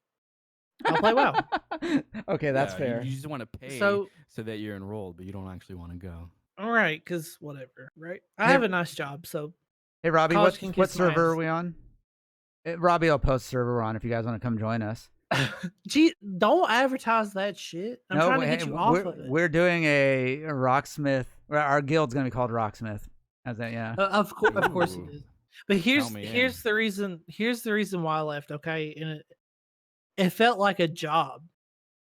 And I'm just like, oh, I got to get on WoW tonight, and I got to do this, and that, and I just fell out of enjoying it. Like it didn't bring me any joy. Well, So I'm just like, this that's is not for me. fair enough. And I was paying for it, so I'm just like, I can put this $20 a month to something more constructive that I'll actually enjoy. But I just couldn't do it, dude. Like I mean, don't get me wrong, it's a fantastic game. It's great, and I loved it, but like it just after a while it got to be a task, and I'm just like, I don't want to do this anymore. Well, And I'm paying for this shit. I played from the original beta through. I played a little bit of the first expansion, and then I quit. And so I got to experience all that stuff. I got to experience WoW when it was still growing. Then we stopped for a bit. I came back for a little bit. Trichy played with me. Then we stopped. Then we played again. So we played on and off. But most of the time I spent was on the original. And I kind of want to go back and do that because every time I like, hey, let's play again, I'm like, I'm so lost. There's so much stuff. I'm like, oh, let's get a dungeon together, or get a group together to go do a dungeon. I'm like trying to, plan it, and everyone's like, nah, no, we're just gonna, run through it really quick. I'm like, this is too easy. Another thing that kind of made me really sad was that there's no story. Like, I know there's story and there's lore. I'm not saying that, but to me, there was really no story. Well, and if I'm paying $20 a month for something, I want content and I want story. That's why, like, I don't know. Why is everybody being timed out in chat? Oh, that guy was a troll. Yeah. Oh, Thank you, Robbie. Everywhere. Yeah, thanks, that guy. Robbie. He was about to create a new overlay for our stream, so Robbie. Well, that would have been nice. Yeah, it would have. Why did you ban him? Well, he says that in every stream. Yeah. Oh, that's great. The nice thing about just it now, spam though, bot. That's great. Yeah, there actually is a achievement called Lore Master where you go through and do it all, and you actually follow the storyline. And it's kind of interesting. Like when we went back and played it the last time, it was kind of interesting seeing the progression. Like the gnome stuff had changed and all that, which is kind of nice to see. But I kind of want to go back, and when I first played it, I missed a lot of the stuff. Like I experienced a lot of it, but I also missed a lot of it because I didn't have time. Like some of my friends had every one of their characters was level 60, and I'm like, I have one character for most of it, because that's all I played. And then I had another one, and so I got to see some of it. But I'd like to go back and see a lot of the stuff I missed and play with some friends. And our plan is to play maybe a couple times a week for a few hours, and I can't do the 4 hours a day anymore. There's no way. That was just so insane. I've spent so much time on that game, and it was fun. Do you still do 4 hours? Like, I can't imagine you still have time to do 4 hours. No, and that's exactly it. We're gonna play a couple times a week for a few hours, and just play as a group and go have fun and do it that way. So, and like Ricky, I was talking to Ricky about that, and Ricky's a good guy. Yeah, even though he's not here. Robbie, why are you timing out Rocktism? For 1 second, like what is that, dude? That's exactly it, Lady T. Is that Rick and I both talked about this? It's like we've all done vanilla. We know everything's coming. If we just played it constantly, it would get so boring so fast. But if we play a little bit of time, progress slowly, then it'll be a little bit different. It's like we can make it last a little bit longer. And maybe if I have some free time, I'll go play some of my other characters. I have like a level 110 character or 100. Of 100, something like that. Maybe I'll go check them out just to do it. But do you play Diablo at all? I don't play that. WoW is the only game since the 90s that I've played with any regularity besides Rocksmith. What about you, Wolfmother? What are some of your favorite games to play? So, in the realm of MMOs, my favorite MMO of all time is Guild Wars 2 by far. I enjoy it better than WoW. Never played it. Is that the one that Tasha was playing? Yeah, and Figgy, and I know Portnoy tried it with me a little bit. That's the only MMO where I've ever had more than one max level character, and I have 8 out of 9 classes maxed out. So that just is a testament to how much I like it. It's more social. Like from the get-go, it forces you to play with other people, and everyone's very friendly. WoW, no toxic. WoW to me had a lot of toxic, like. So it's not very. If you mess up in a raid, like everyone just kicks you and like cusses you out, like it's not like that. And that's good. That's good. And I'll be honest. Oh, go ahead. Oh no, I was saying that was kind of I get that. Like some of those MMOs got too much, And there was a nice, for me, balance in WoW 1 where you had the option of doing the groups of 40, or you had Dire Maul where you could take 5 guys, or in our case, when we were high enough level, we were doing the dungeon design for 5 guys with like 2 or 3 guys and trying to do it. And that was good because you'd get a group together, play for a few hours, and done. You didn't have this okay, every week we're going to do 3 days, 8 hours a day. And you're like, what the fuck? Don't you guys have jobs? Now too, it's also very focused on grinding for gear now. Yeah. Yeah, exactly. A lot of the social elements have been taken away or dumbed down. Yeah, the 10s, the 5s. Every now and then, I do get the nostalgia for WoW because WoW was the first real MMO that I played. Same. And I played it with people at an internet cafe when I was a kid. So an internet cafe. Yeah. Listen to this guy. I'm not that old. But I was gonna say, can I ask how old are you? No, you can't. Sorry. Okay, well, I'll find out eventually. To be fair, it's fine. The first MMOs I played would have actually been when I was in college and I was playing Muds and We're not as old as Osebug. Yeah, lady guessed it right on the money. There you go. Watch everybody spam in chat of how old you are. 27, 34, 33. How old do you guys think I am? I'm just saying, I feel like I've told you. But you always talk about how old you are and your gray hairs and stuff like that, so I don't know. 12. I mean, you guys can guess and I'll tell you, I don't give a shit. It doesn't bother me. 36. I'm not that fucking old. Jesus Christ. Wait. Calm down here. -1? I didn't think you were. 35? I thought you were 31, but you always talk about how old you hit the nail right on the head. I'm 31. See? Good job, bro. Holy shit. Can we get some hearts in chat for that perfect guess? Man. Holy shit. All right, let's see if she can guess how old I am. No, dude, I honestly don't know how old you are. We've been doing the podcast for a month now, and I feel like I should know. I was gonna say 43. That's hurtful. 42. 42. Yeah. Damn, dude, you're you need to be that carnival guy that guesses people's ages. You're very good. Get out of here, Screechy. Yeah, good guess, Mrs. Osebug. You nailed that one.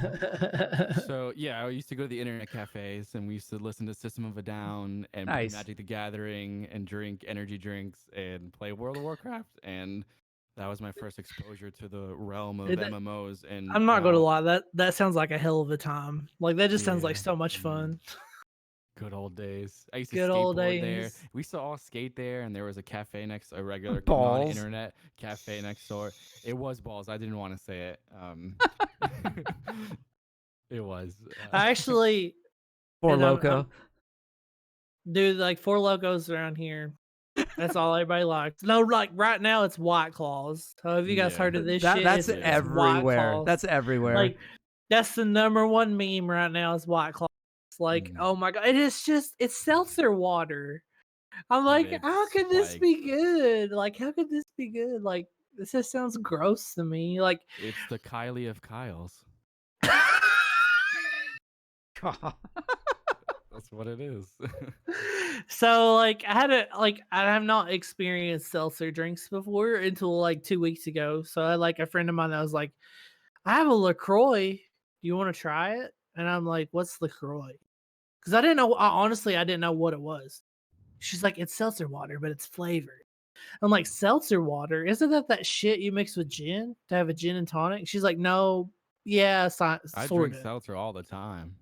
So I'm all right. I'm all right. I'll try it. I almost puked.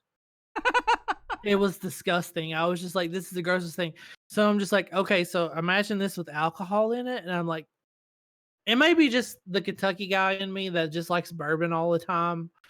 But how could anybody drink that shit? That's disgusting. Can't do it, bro. Mrs. Osebug and Screechy love their LaCroix. I'd rather just have regular water, personally. I mean, just get a Nestle, whatever the hell, Pure Leaf. Is that what it's called? The Walmart brand? I just drink tap water, so. Don't you compare Zima? Dude, I never actually, Zima was before my time even. Zima was lemonade. I've never tried Zima, but I've had a few Smirnoff Ices. I heard they were similar. It tasted very much like Smirnoff Ice, I was about to say. The Costco used to carry the Smirnoff Ice, and we just get those just because. I had a friend of mine that would take Smirnoff Ice and put vodka in it. He's this shit ain't strong enough. I'd be like pouring vodka in. I'm like, you're crazy. All right, but let's go back. Wolfmother still hasn't told us about the stream. We keep derailing him. I'm so sorry. So sorry. Oh no, well, we got derailed about a lot of things. I was saying you were asking me what kind of games I like.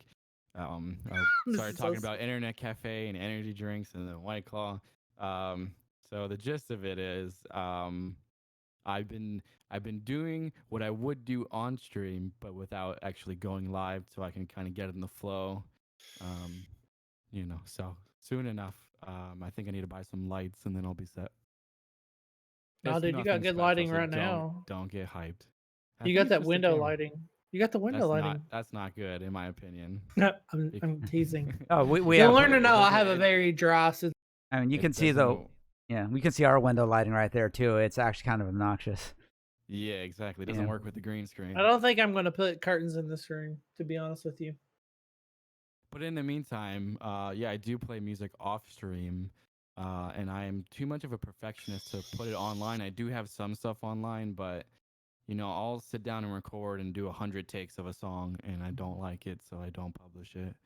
So I met a friend of Young Guns actually in person, and he happened to be an audio engineer, but he lives like 3 hours away in Dallas. So I've been trying to work out something with Young Guns since it's his friend, and they can go hang out together while I'm in the studio and just record like 30 minutes of guitar work so that I have something professional and complete. Like with a legit studio and stuff. Like, yeah, that's cool, dude. I've always wanted to do that.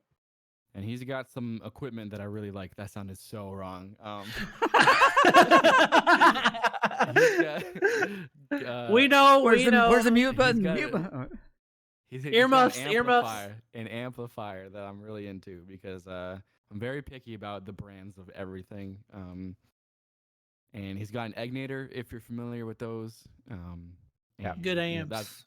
That's what I have. Oh, so good. So that's right. I have a friend of mine that has I have a friend of mine that has a Bruguera, and I never played through a Bruguera amp. Have you guys played through those? The Brugueras, yeah. Because they're good amps, dude. I was shocked. Like, good amps, man. Like, meanwhile, I say that, and I have a fucking Fender Hot Rod just sitting over here with a dust cover on it that I wanted to sell it before I moved. Someone gave me a Fender Mustang. And those are the solid state, right? Yep. At least the one I've got has tubes in it. So, like, give me kudos for that, chat. Like, mine at least is a tube. So you can see that the 2 amps we're using currently behind me there. We have one of the Boss Katanas, which are actually amazing amps. Boss Katanas are great amps, dude. And then the other one, which is right above my head there, is one of the, it's a Carvin.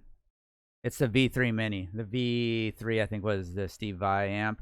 It's a mini one. It's a pretty small amp, and it's kind of nice. It switches down to 7 watts, but... Roxas. Fender makes cars?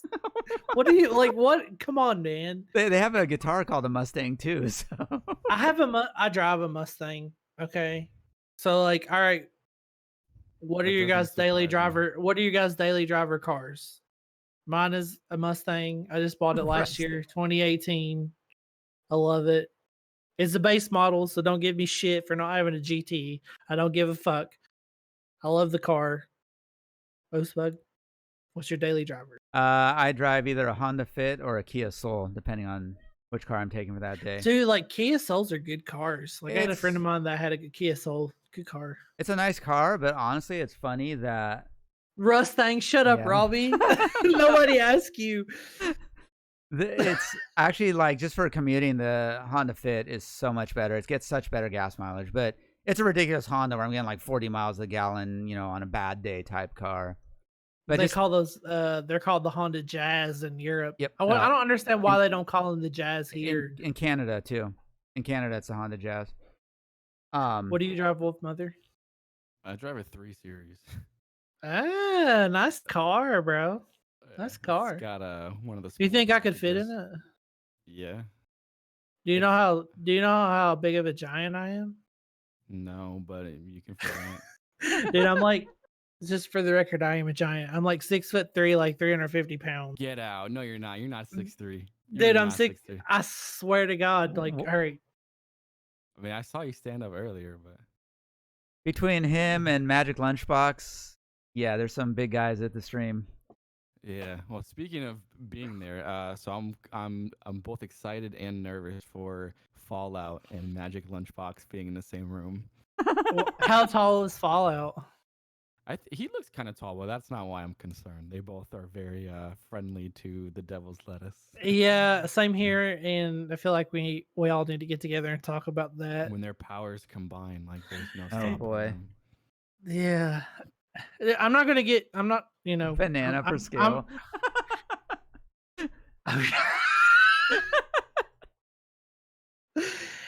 So like I'm pro 420, I'm all for it, but I just can't be around it because of my job. And I'm just like, Yeah. if that's your thing, I respect it. My sister, she's pro 420 all the way. But I just can't do that shit, dude. Gotta be grown up.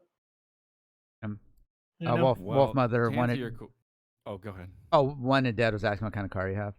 Yeah, and I was gonna size, say yeah. to Eagle Bone, yeah, that you can totally fit in there. Okay, awesome. Yeah. I'll just have to sit in the back seat, right? Oh, you can sit in the front. No, I don't know if you were in our last podcast. I told the story about the Mercedes, the SLK. Maybe it was before I got there. Okay. I was there. I mean, I was talking about the Gibson stuff the whole time. I'll give you a quick rundown While you're version. recapping. All right, quick recap. So I had a friend of mine that won my cousin won a beauty contest, and there was a parade. And a friend of mine that was like, I know somebody that has a Mercedes SLK. It's a 2-seater. He's like, you can ride. We'll drive her and you can ride with me. So I'm like, okay. He's like, it's a 2-seater. And that was all he said. And I was just like, okay, whatever. Who gives a fuck? I'm like, it's a 2-seater. I didn't get the point that he was saying it's a 2-seater. You're fat. It's going to be a tight squeeze. So I see the car, and it's like, for reference, it's like a little bit bigger than a Miata. No, I've seen them. I know what they are. So I'm like, I got in it. For other people though, sure. I guess not everyone knows what that car is. So like I got in it, right? And I'm like, my knees went immediately in the dashboard, and I was just like, can I set the seat back? And he was like, yeah. And it had power seats, so like I was reclining the seat back, and then all of a sudden I started hearing this sound, and I was like, oh shit, what is that? He's like, stop. Ooh, And I was like, I know where this is going. I was like, what? And he's like, you need to come forward. And I'm like, what's wrong? He's like, you're bending the vinyl behind the driver's seat, behind the seat. And I was like, because like he said, if I went back any further, it would have broken the vinyl thing behind it. So I was just like, okay, deal. So it was a parade. So we can only go like 10 miles an hour tops. And it was the worst 1.5 hours of my life because I rode with my knees in the dashboard and my balls pinching my legs. So greatest thing ever.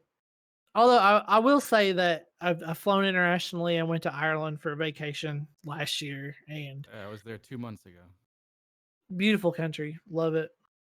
So I've been twice. But anyway, I would rather fly on an airplane for 8 hours with my knees in the airplane seat in front of me, making the person mad the whole way, than riding that SLK ever again.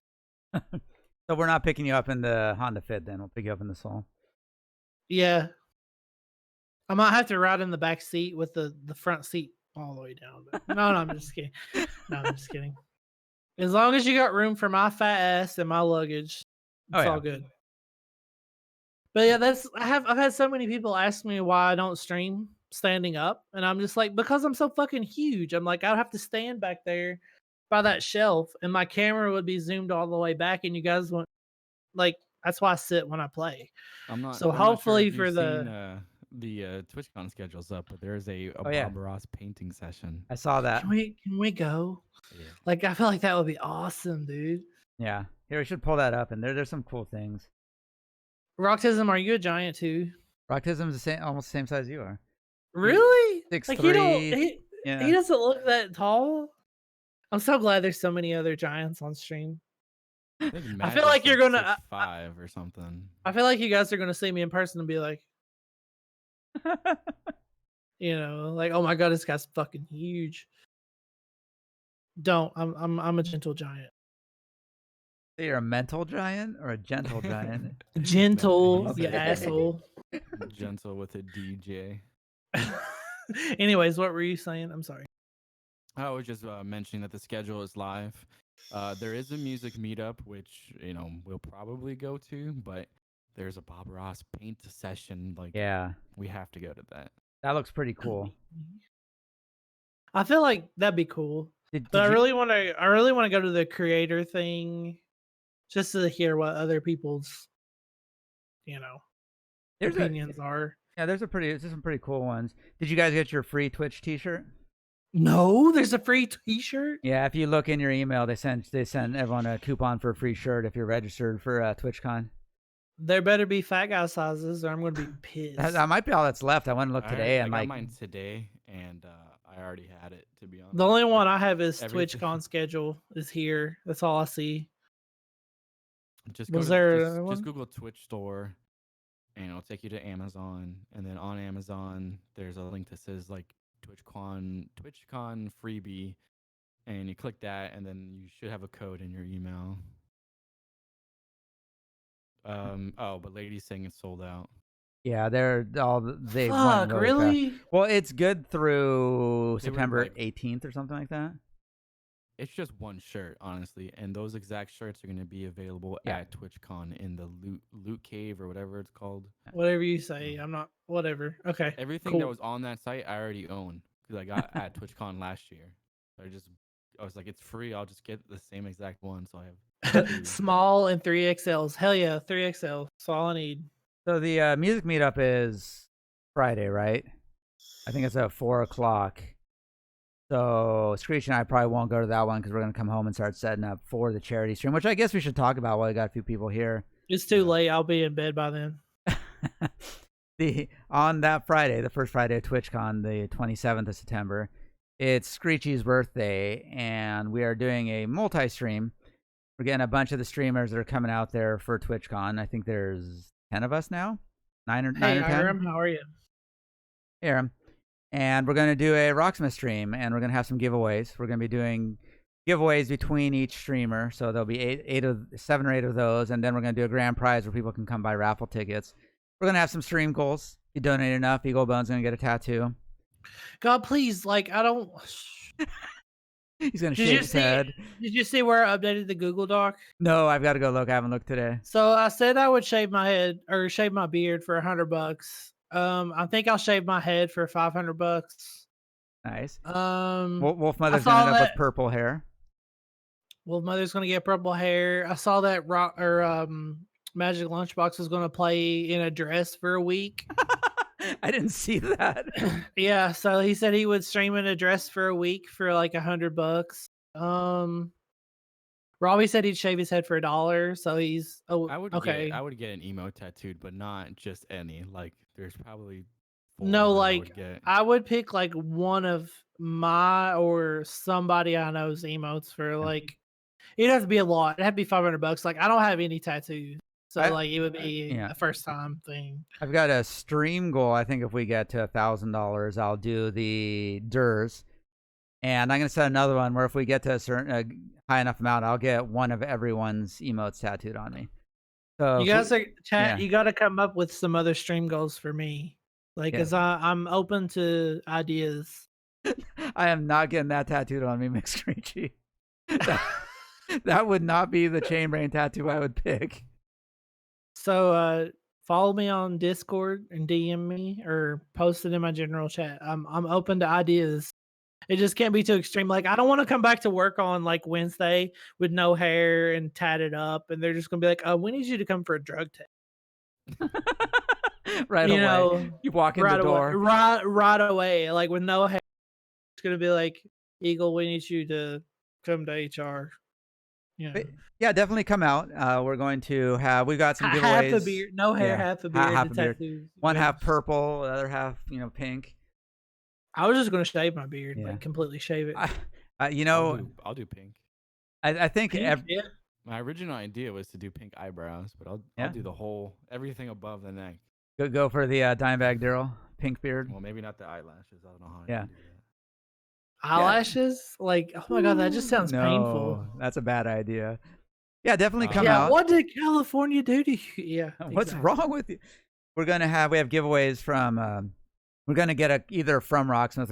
We're buttering them up, trying to get them to donate some stuff. But otherwise, we'll have a copy of Rocksmith to give away. Have they said anything? Yeah, I've talked to one of their community manager a couple times, and it's one of those things because we used to do the unofficials. They couldn't really support us, but it's been a few months Like now. me personally, like I'll give away like a couple of copies of Rocksmith on my dime. That's So, exactly like- yeah. We wanted to do So, like, that.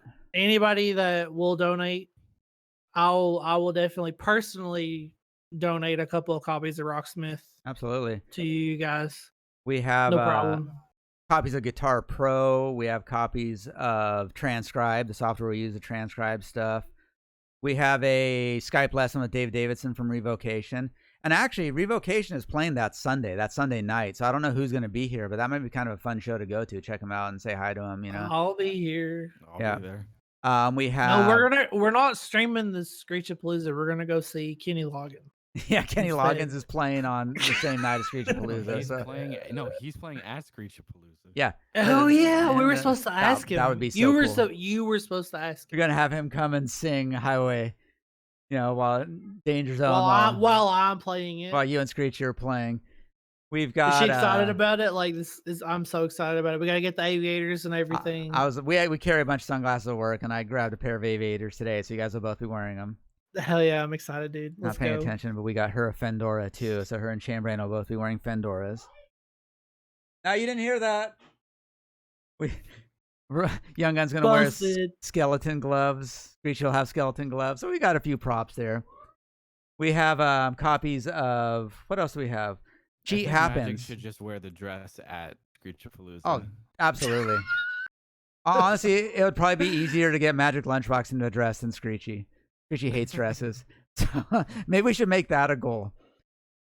Man, I'd have to get like a really fucking big dress to wear if I was gonna do that shit. we could just make all of Magic's goals for him. Called a moo know? It's Oh, called yeah, a what? A moo. The fuck's a moo?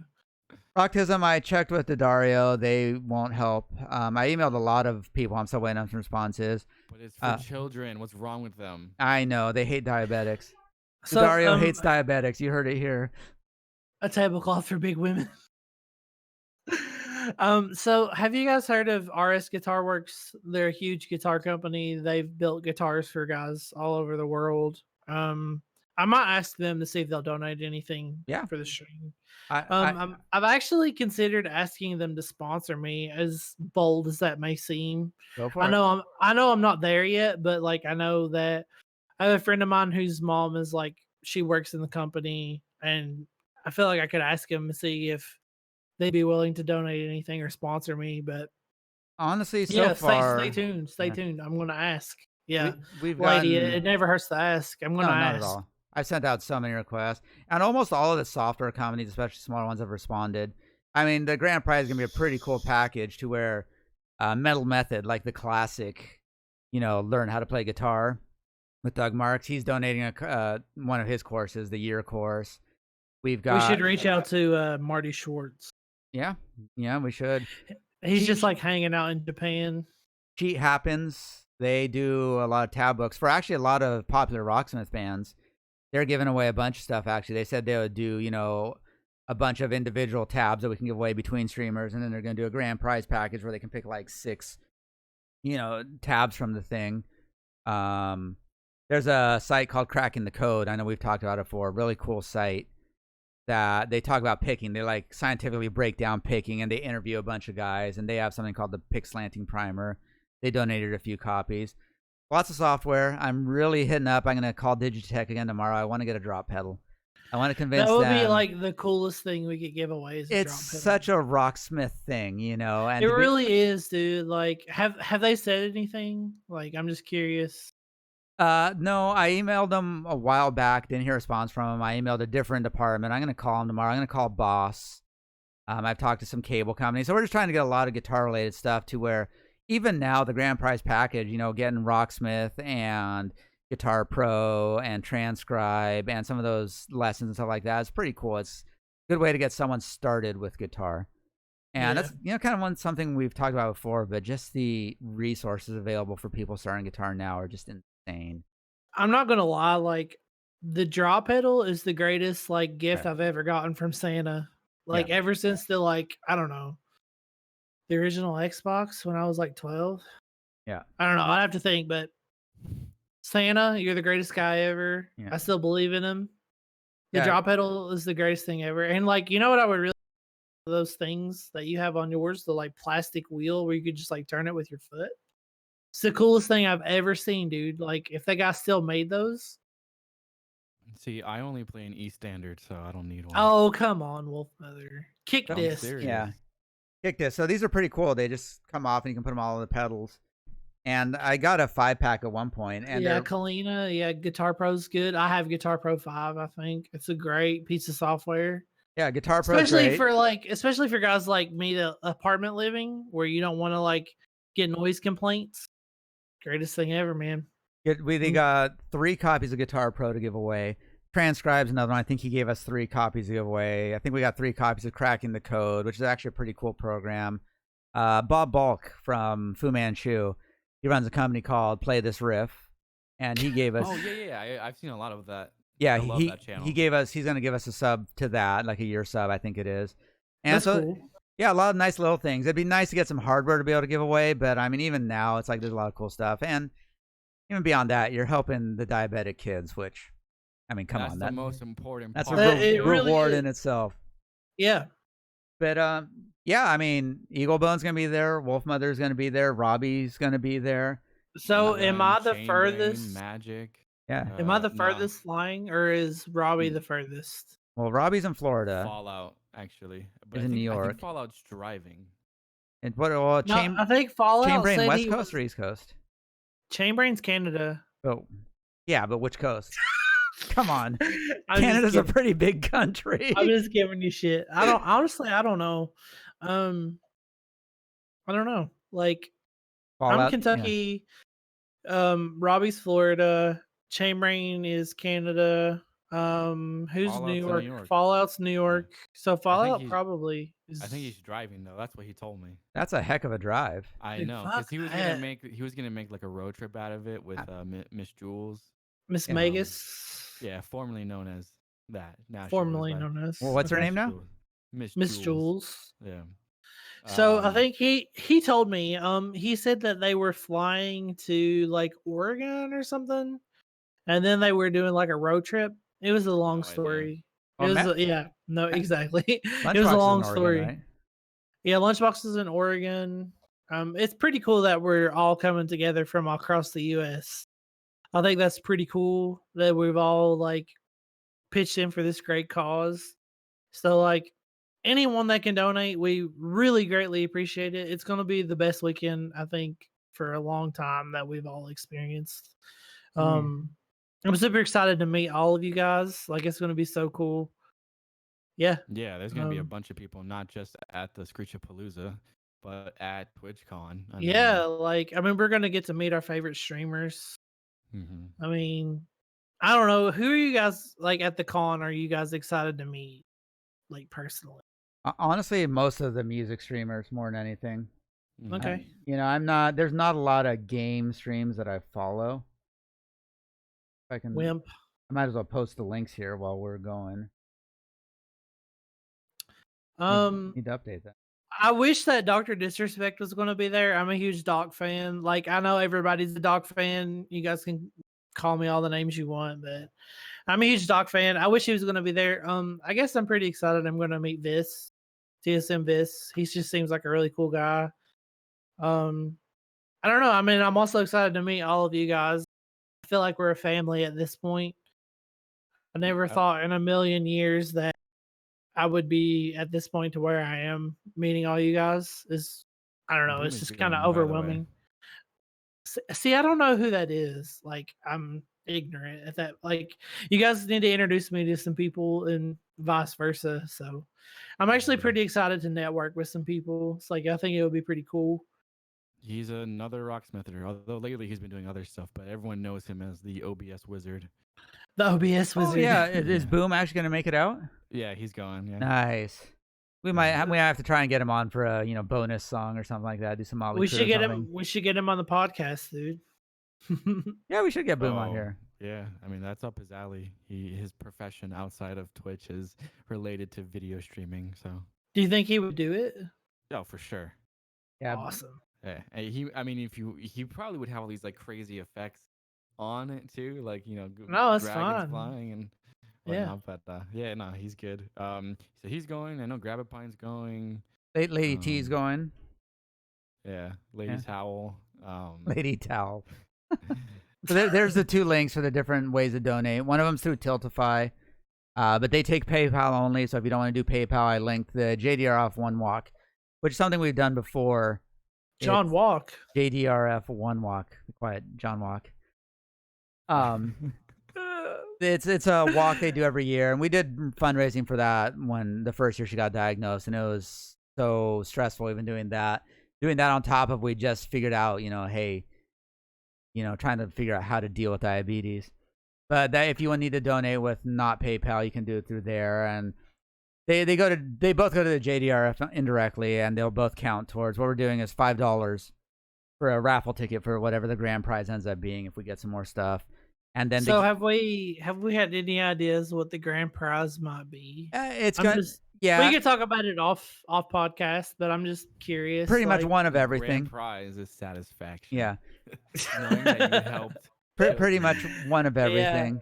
Yeah, exactly. And so that'll be nice. But then we're gonna give away between the streamers. We're gonna give away stuff. Like a copy of the software, and that'll be for everyone in the stream. They can enter the raffle, and then $5 for a raffle ticket for the grand prize. A guitar? That would be so cool to give a guitar. We're trying. Think about it. I probably won't give away one of mine because it's mine. I might just get a new one. Like I'll think about it. It did cross my mind earlier. But speaking of that, just off topic real quick, I came up with this really good idea. I want to open a guitar museum so that I can charge people to come look at my guitars without them expecting to play them. How many guitars do you own, if you don't mind me asking? 12 at the moment. Awesome, dude. Yeah. If you had to pick a favorite out of all 12, which one would it be and why? Moniker Reedsdale. It's a custom, only one in the world. That's the guitar that I was talking about earlier when I said when I found that, like, all the doors opened. And it's cool that it's a custom, but it's also unfortunate because the company went out of business. So does that have like a Bigsby? Yeah, I'll show you a photo. I googled one. It's is it a hollow body? No. It looks beautiful. The one I'm looking at on Reverb is beautiful. Is it a Reedsdale? I don't have anything on this computer. This computer. Yeah. Listen to this guy. I'm just kidding, bro. So that is my baby, and like that's the one that people cannot play. You can't play it. Can't touch it. Can't look at it. Everything else like, you can. Yeah. So yeah, I'm gonna open a museum so people can come and pay me money to look at them and not expect to play them. It's brilliant, right? Yeah, it's brilliant. It's never been thought of ever. No. I'm just playing, but bro. yeah, no, it would be a good idea to give away a guitar. I mean, to me, that's like the final touch in the whole package of getting someone started. That'd be a perfect Rocksmith starting package. It's like, hey, if you don't even if it's like pedal, like a drop pedal or like Well, we were actually looking. There's a couple sites that do build your own guitar kits. We're thinking it would have been kind of cool to get one of those, paint it, and have everyone sign in and give that away. The only problem with doing something like that is it's going to be tougher to let people not from the U.S. enter because shipping a guitar to Europe is not cheap. So we'd have to be careful with that. Regardless if we make it ourselves or not. I guess if someone wins, then we could just buy it digitally for them and that's why ship it to them. Yeah. I guess that's an option. Yeah. But I do have an idea which we need to work out off stream. But I think the guitar giveaway is a serious possibility. Nice. I think I have an idea. It's gonna make it work. Okay. I know Screechy really wants that PRS, but she can't win on her own stream. That's not fair. That's not fair. The one that I lent to Young Gun, it's nothing special. It's just a PRS custom. Oh, speaking of which, my friend Kyle needs to lend me that SG. I meant to ask him this weekend. I'll ask him this week. Hopefully, I'll be playing SG. I'll ask him. Yeah, you can't tell Screechy what to do. But yeah, that would be really cool to be able to get something like that. Someone get someone their like starting package, where hey, if you don't stream Rocksmith, now you're set up completely to do it. I actually emailed all the local guitar companies. Keisel, Carvin does more gear, like they do more of the sound stuff. Taylor's local. Roar's guitar, but he said he couldn't do it, which is fine. I emailed Reverend. They said no. So I've emailed a bunch of guitar companies, and honestly, I think Taylor's our best bet. They've been in San Diego a long time. I know a few people that have gotten guitars from them to do a giveaway. So I didn't know they were based out of San Diego. yeah, they're actually in El Cajon, a city it's basically attached to San Diego in every way except name. So yeah, something like that would just be so cool to be able to do that. And hey, at that point, we're probably all going to end up with shaved heads and tattoos. Dude, I'm just telling you right now, if I go back to work with a shaved head, they're going to be like, how much acid did you drop? Like, I know. What has California done? Yeah. It's going to be bad. Like, ugh. I don't want to think about it, but it's for a good cause. So it's absolutely for a good cause, That's the thing. It's unfortunate because I know a lot of people that would donate stuff. Like my buddy that does tattoos, donate tattoos. But it's kind of hard to give away on a worldwide stream stuff that's local to San Diego, which is kind of tough. But like I said, all the software companies have been very responsive. A lot of these guys, I sent an email to Logitech to see if we could get a webcam to donate in there to totally set someone up to stream if they ever wanted to stream. I think that'd be really cool.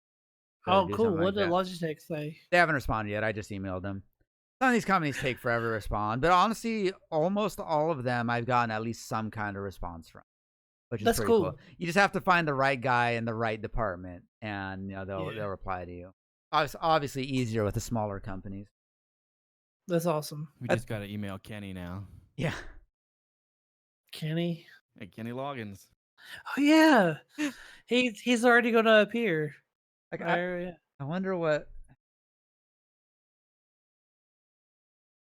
He's going to look and see. He's just like, where's Kenny's manager? Let's find out his management company. Who reps Kenny? Does anybody in chat know who reps Kenny Loggins? I was checking out Probably Kenny Loggins. Yeah. Checking out Revocation schedule because we're giving away a lesson from him. Screechy's done lessons with him. And he's in San Diego. But he's in Petaluma on the 27th. So that'd have been pretty cool to get him on stream, but that won't work. Yeah. So to recap on the Screechapalooza stuff, that's just the I don't know, nickname, I guess, or is that the official name of? We're gonna go with the official name of Screechapalooza.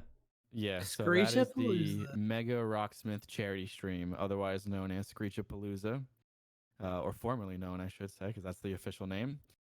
So that's taking place Friday, September 27th, after the actual TwitchCon events of that day. So it's in the middle of TwitchCon, after the first day. And a quick rundown, who's going to be there one more time? Screechy. I'm going to be there. Here. Screechy. Eagle Bone. Wolfmother. Yeah, Young Gun and Chainbrain. Magic Lunchbox. Fallout. Yeah. Possibly Boom. Maybe we can have Boom on for a song. Yeah. And then one of our mods, Slurpee, another guy. That would be his first live appearance ever, but we've played bass with him a long time, and he's scheduled. Just give us a quick how it's going to work, like how many songs each streamer is going to do. This is one thing we're going to do where every streamer is going to play 4 songs with Screechy. The first 2 are selected by Screechy. The streamer gets to pick one, and then the 4th song in each set, we're going to let chat bid on it. So if you want to see Screechy and Eagle Bone struggle through the fire and the flames, which we won't do. Donate away. You can't not do that. So yeah, so 4 songs each, 2 picked by Screechy and 1 picked by the streamer. I think we have almost all of those set. And then the 4th one will be decided by the chat themselves. We'll let people bid on that. The bidding will start as soon as they start their stream and end at the, after they play the 3 songs, then they'll pick a song to go from there. So but yeah, if you want to see us play, ridiculous songs that are beyond our skill level, now's your chance. Yep, it's going to be a great time. I'm super excited. Not super excited to fly all the way to California. Kentucky, but I'll get over that. But yeah, I'm super excited. It's going to be a great weekend. You'll forget all about that with your first In-N-Out burger. Is that okay? Like, all right. Is it really that life changing? I think so. I think so. All right. I'll be the fat guy to judge. So Everyone has a burger allegiance. Like that's just the way it works. Some people like Five Guys and they're wrong. Some people like Whataburger and they're also wrong. And then there's people that like In-N-Out. That's just so like we have Five Guys here, and I've had Five Guys. They're pretty good. So like in comparison to Five Guys, what we looking at here? I mean, they don't taste similar in my opinion. Okay. Now I think there's some Five Guys here, and there's nowhere I'm gonna go to get a burger. Okay, there's one place locally. They're in Southern California. I'm not sure expanded out, called Slater's. The Slater's 50/50, and their burger. Oh, no. Oh no, it's basically not good. Half beef, half bacon. Half bacon. Yeah, and that's how they make their patties, and they're so delicious. I did not like that place, but that how do I Slater's mute place, Wolfmother? They have You can time them out. They have a Guinness mint adult milkshake kind of thing. Oh, that is good. Yeah, it's pretty cool. They have like, dude, Ireland. Like, I was playing games with one of my followers. He lives in County Cork, and I'm just like, dude, I'm craving a Guinness right now, and like their Guinness over there has way different compared to what it's like here. And he started telling me, he's like, oh, there's a new microbrewery that just opened up here. I'm like, dude, shut up. You're making me thirsty. you know, like. Well, you're coming out to the land of microbreweries. So yeah, there's stones out there, right? There's plenty of microbreweries. Burger promiscuous. Yeah. Although to be fair, most of them aren't even microbreweries anymore. They're mega breweries that started off. I think Sam Adams is considered a microbrewery. I think they are. I mean, something weird like that. Stone got purchased by InBev, right? Was it? So I mean, they're $1 billion company, but they're still, people love them. They're Sculpin IPAs and all that. There's just so many Karl Strausses out here, so there's gonna be plenty of those. There's one place I'd really like to go again nearby that they actually do cider and mead. They actually have like a selection of mead, which I've been there. Yeah, it's pretty cool. Called like Twin Horns or something like that. Yeah, something like that. Yeah. Yeah, it's pretty good. They have a flight that you can get. Yeah, that's what we did. Convenient because do you know what kind of mead you like off the bat? Like no. Let me try all of them. Yeah. I've never had mead. Okay. Hand to God. Never had it. People for the last 400 years haven't had mead. I know, but I'm just saying, me personally, never had it. I don't even know what it tastes like. I don't know. It's mead. A lot of it is made with honey, so it's kind of sweet, but it's incredibly strong. My younger brother, when he was living here, he actually brewed some mead. And it was like moonshine beer, basically, is what it is. It was so strong. Dangerous. Yes. Yeah, it was dangerous, but it was really, really good. It's all got this kind of sweet taste to it. Definitely. And this is, of course, the same brother that was in the pirate band that toured around. So, of course, he had to make mead, I'm like, of course. You dork. You got to fit with the persona. Yeah. So, yeah, I think you'll get plenty of those out here. Yeah, like I said, with the stream there, hopefully we get to meet a lot of people there. It's going to be during TwitchCon, so hopefully some people are still watching Twitch. Not everyone's at TwitchCon not watching the stream, but we're setting up a bunch of goals. I need to go update the page there. And yeah, it'd be great to have you guys all come out and hang out and watch and make some donations. Yeah, it's going to be a great weekend, dude. I'm super excited. It's going to be so much fun. If you want to see Eagle Bone bald and tattooed, now's your chance. I forgot, don't even, God. I don't care to shave off my beard, right? But bald, I've never been bald before. Oh my God, the Ladies, Al, can I shave your head? Yes. Absolutely. You can shave my head. Absolutely. You know what? Everyone that's, gets a shave will let you come over and just shave them off. For the record, if I'm going to shave my head, it's going to be done on stream. I'm not doing it off stream. It's going to be done where everybody can see that I did it. We're hopefully if we get there, I'm going to do it there on stream. We should We actually can't- set a Ricky. goal for you where every like $100 up to, you said it was $500, right, to shave your whole Yeah, head. I'll do So every $500 for my $100 whole we head. shave a part of your head. Oh, dude, that'd be perfect. So $100 just down the middle, and we just leave it like that. Dude, I'll do it. Let's go.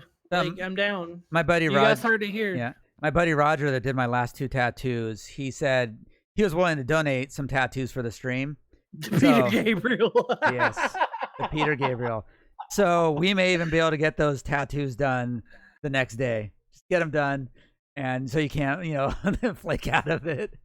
Would it be cool to like if we live streamed it?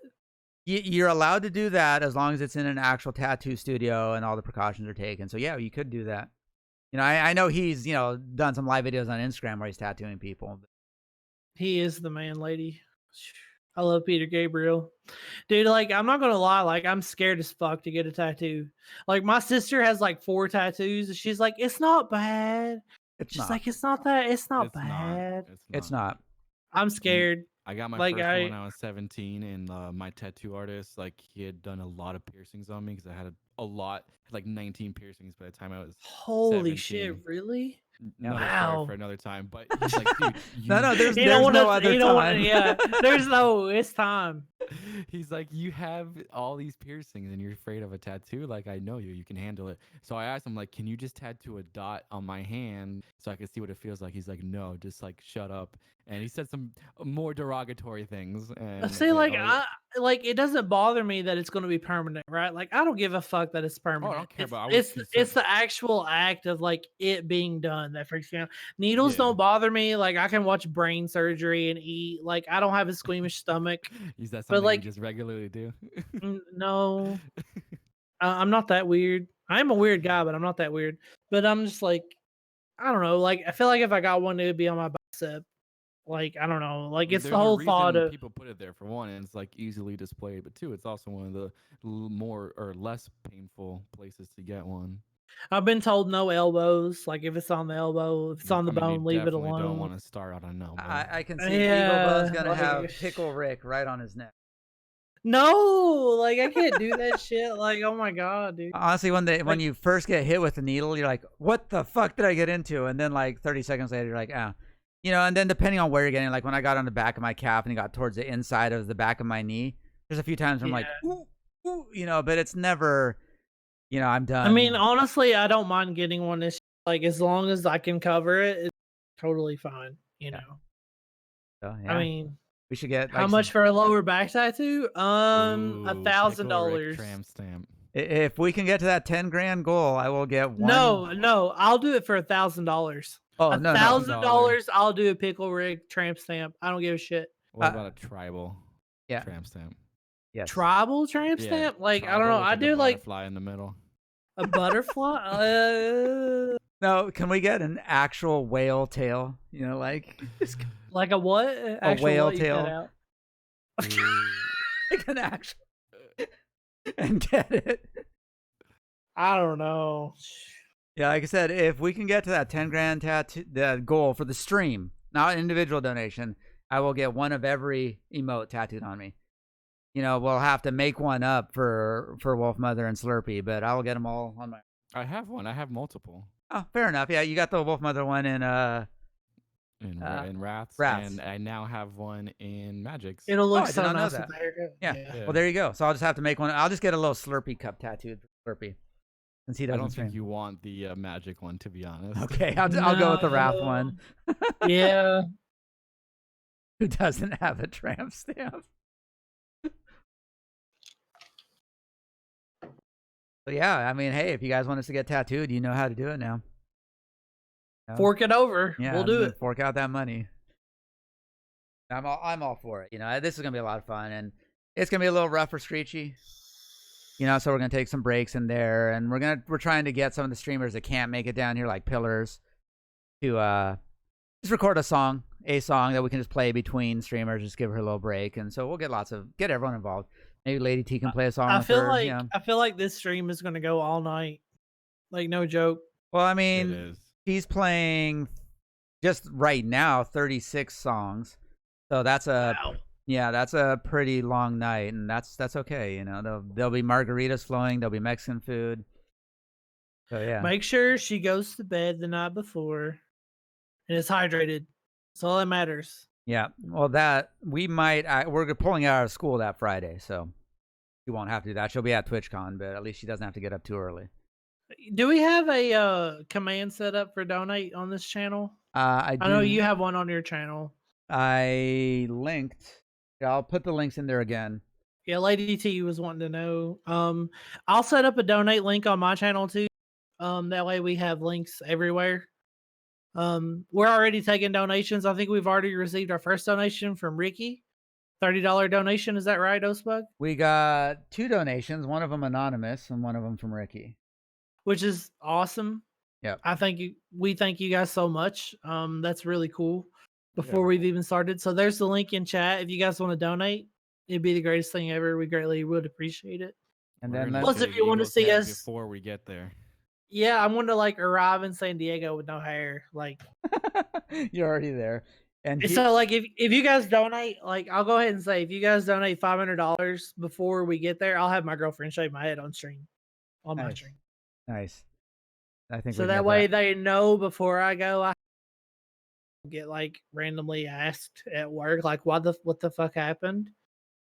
So like Ricky, if we reach the tramp stamp goal before, we will go that Thursday night and get it done before stream. All right, so we need to discuss what the tramp stamp goal is going to be, because like that's going to have to be a lot for me. Like I ain't going to lie, especially if that's going to be permanent. It's going to be about 3 margaritas and you'll get a tramp stamp. No, it's not going to be 3 margaritas. Don't even start. Like I'm 350 pounds. It's going to take a shit ton more than 3 margaritas, bro. Right? Get the party started early. Exactly. Yeah, that's right, lady. Yeah. Yeah. So and we're still working on donations. I know Young Gun's trying to get one of the Astro, see if they'll donate. So again, that's all going towards like if you don't stream or you want to upgrade your stream, we're trying to get some stuff there so you can stream Rocksmith or just learn guitar. Like there's a lot of good resources that we got there to learn guitar, which is, what we all do. And it'll be a lot of fun beyond that, getting to see a lot of these guys. The Eagle One tramp stamp before it starts. Oh my god.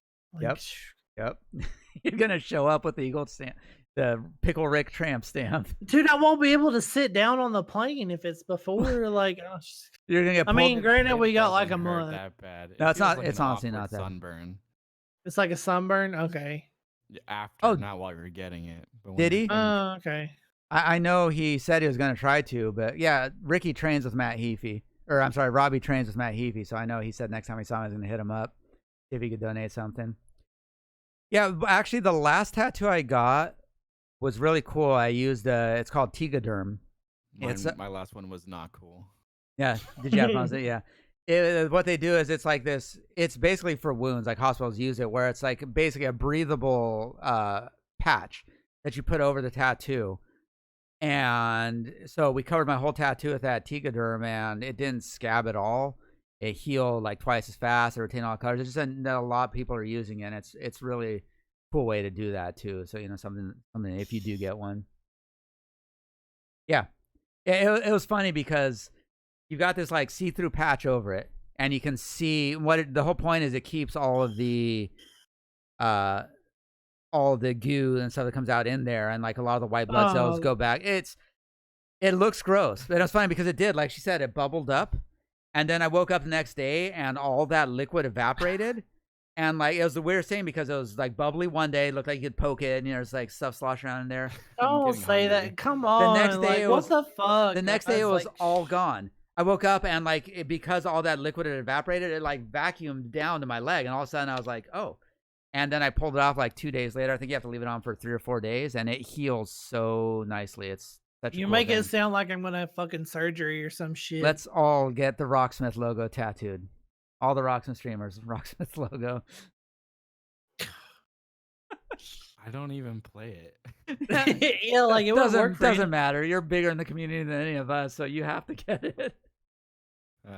Don't freak out, Eagle Bone. It's gonna be on your lower back. Yeah. All right. Fair enough.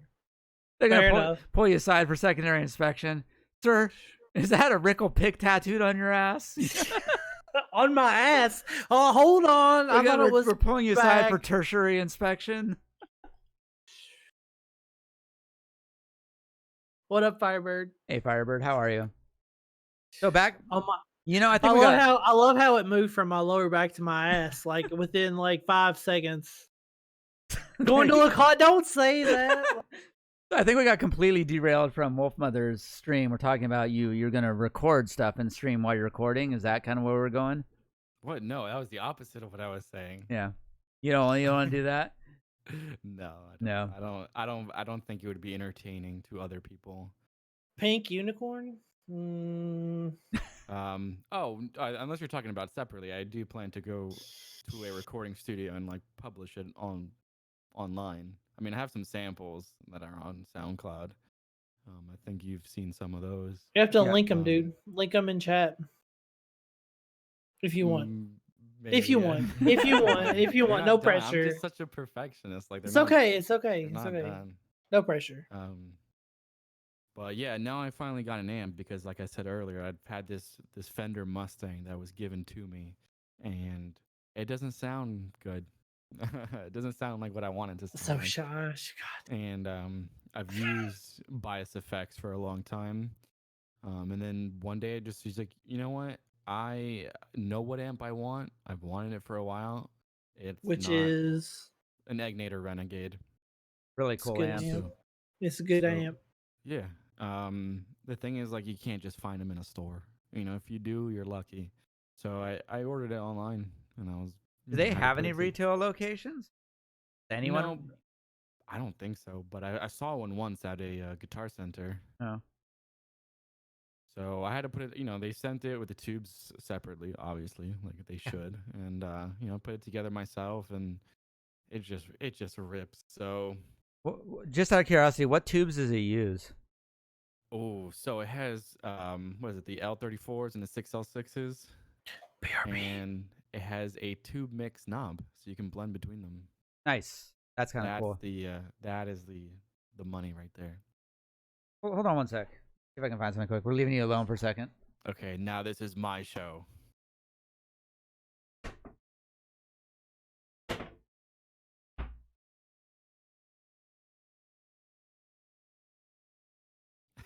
Well, let's see. TwitchCon's gonna be super fun. Hello to everyone in chat. Hello, Mrs. Oh, fist bump. Hello, Mrs. Ospa, Lady T, Kalina, Firebird, Ricky, Robbie was here, Rocktism was here. See that SoundCloud? Yeah, I don't have it up here. Let's see if I can pull it up real quick. It's just Wolfmother RL. That's all it is. So I think the Wolfmother name was taken. And for anyone who didn't know, I'm sure this is a huge surprise, but I am in fact not the band Wolfmother. Although there are some people who think I am. One of those people being Red Bull, the channel. Sometimes Red Bull will stream festivals like Lollapalooza and stuff. And I forget that the name is a band sometimes. So I'll go in there and I'll throw up some horns or something. And everyone's like, oh my God, it's Wolfmother. And I'm like, how does everyone know me? Like, I only watch Rocksmith. And I was like, oh, wait, it's a band. And sometimes Red Bull will like throw me a little hard or something like that. So I know Red Bull's convinced that I'm the band. I'm seeing it. Go ahead. Go ahead. I was saying I'm going through here when I got a whole box of like NOS tubes from like a lot of these things are just like straight out of the 60s. I'm seeing if there's any of the use because I'm probably not gonna. I know for the music you play, some of these 60s tubes might actually be pretty cool. Mm-hmm. TBS, this is a... I mean, I'll take them anyway, because, like, worst case, if they don't fit in my amp, I'll just eat them. 6SN, yeah, I'm not sure if any of these would actually fit. I'll have to see what's actually in my... But regardless, it's a 6SL, so maybe not, but... This one's crazy. It's a Sylvania. Things are just kind of crazy old, and he just threw these in. Do you think they're still good? I know I've tried a lot of them in the amps, and most of them are still good. Some of them are lower than others, but That's cool. not all of them are labeled correct. That's so cool. Yeah, but we'll have to check it out. I'll have to see exactly what, because sometimes some of those old tubes are labeled differently back in the day. More Is that a lamp?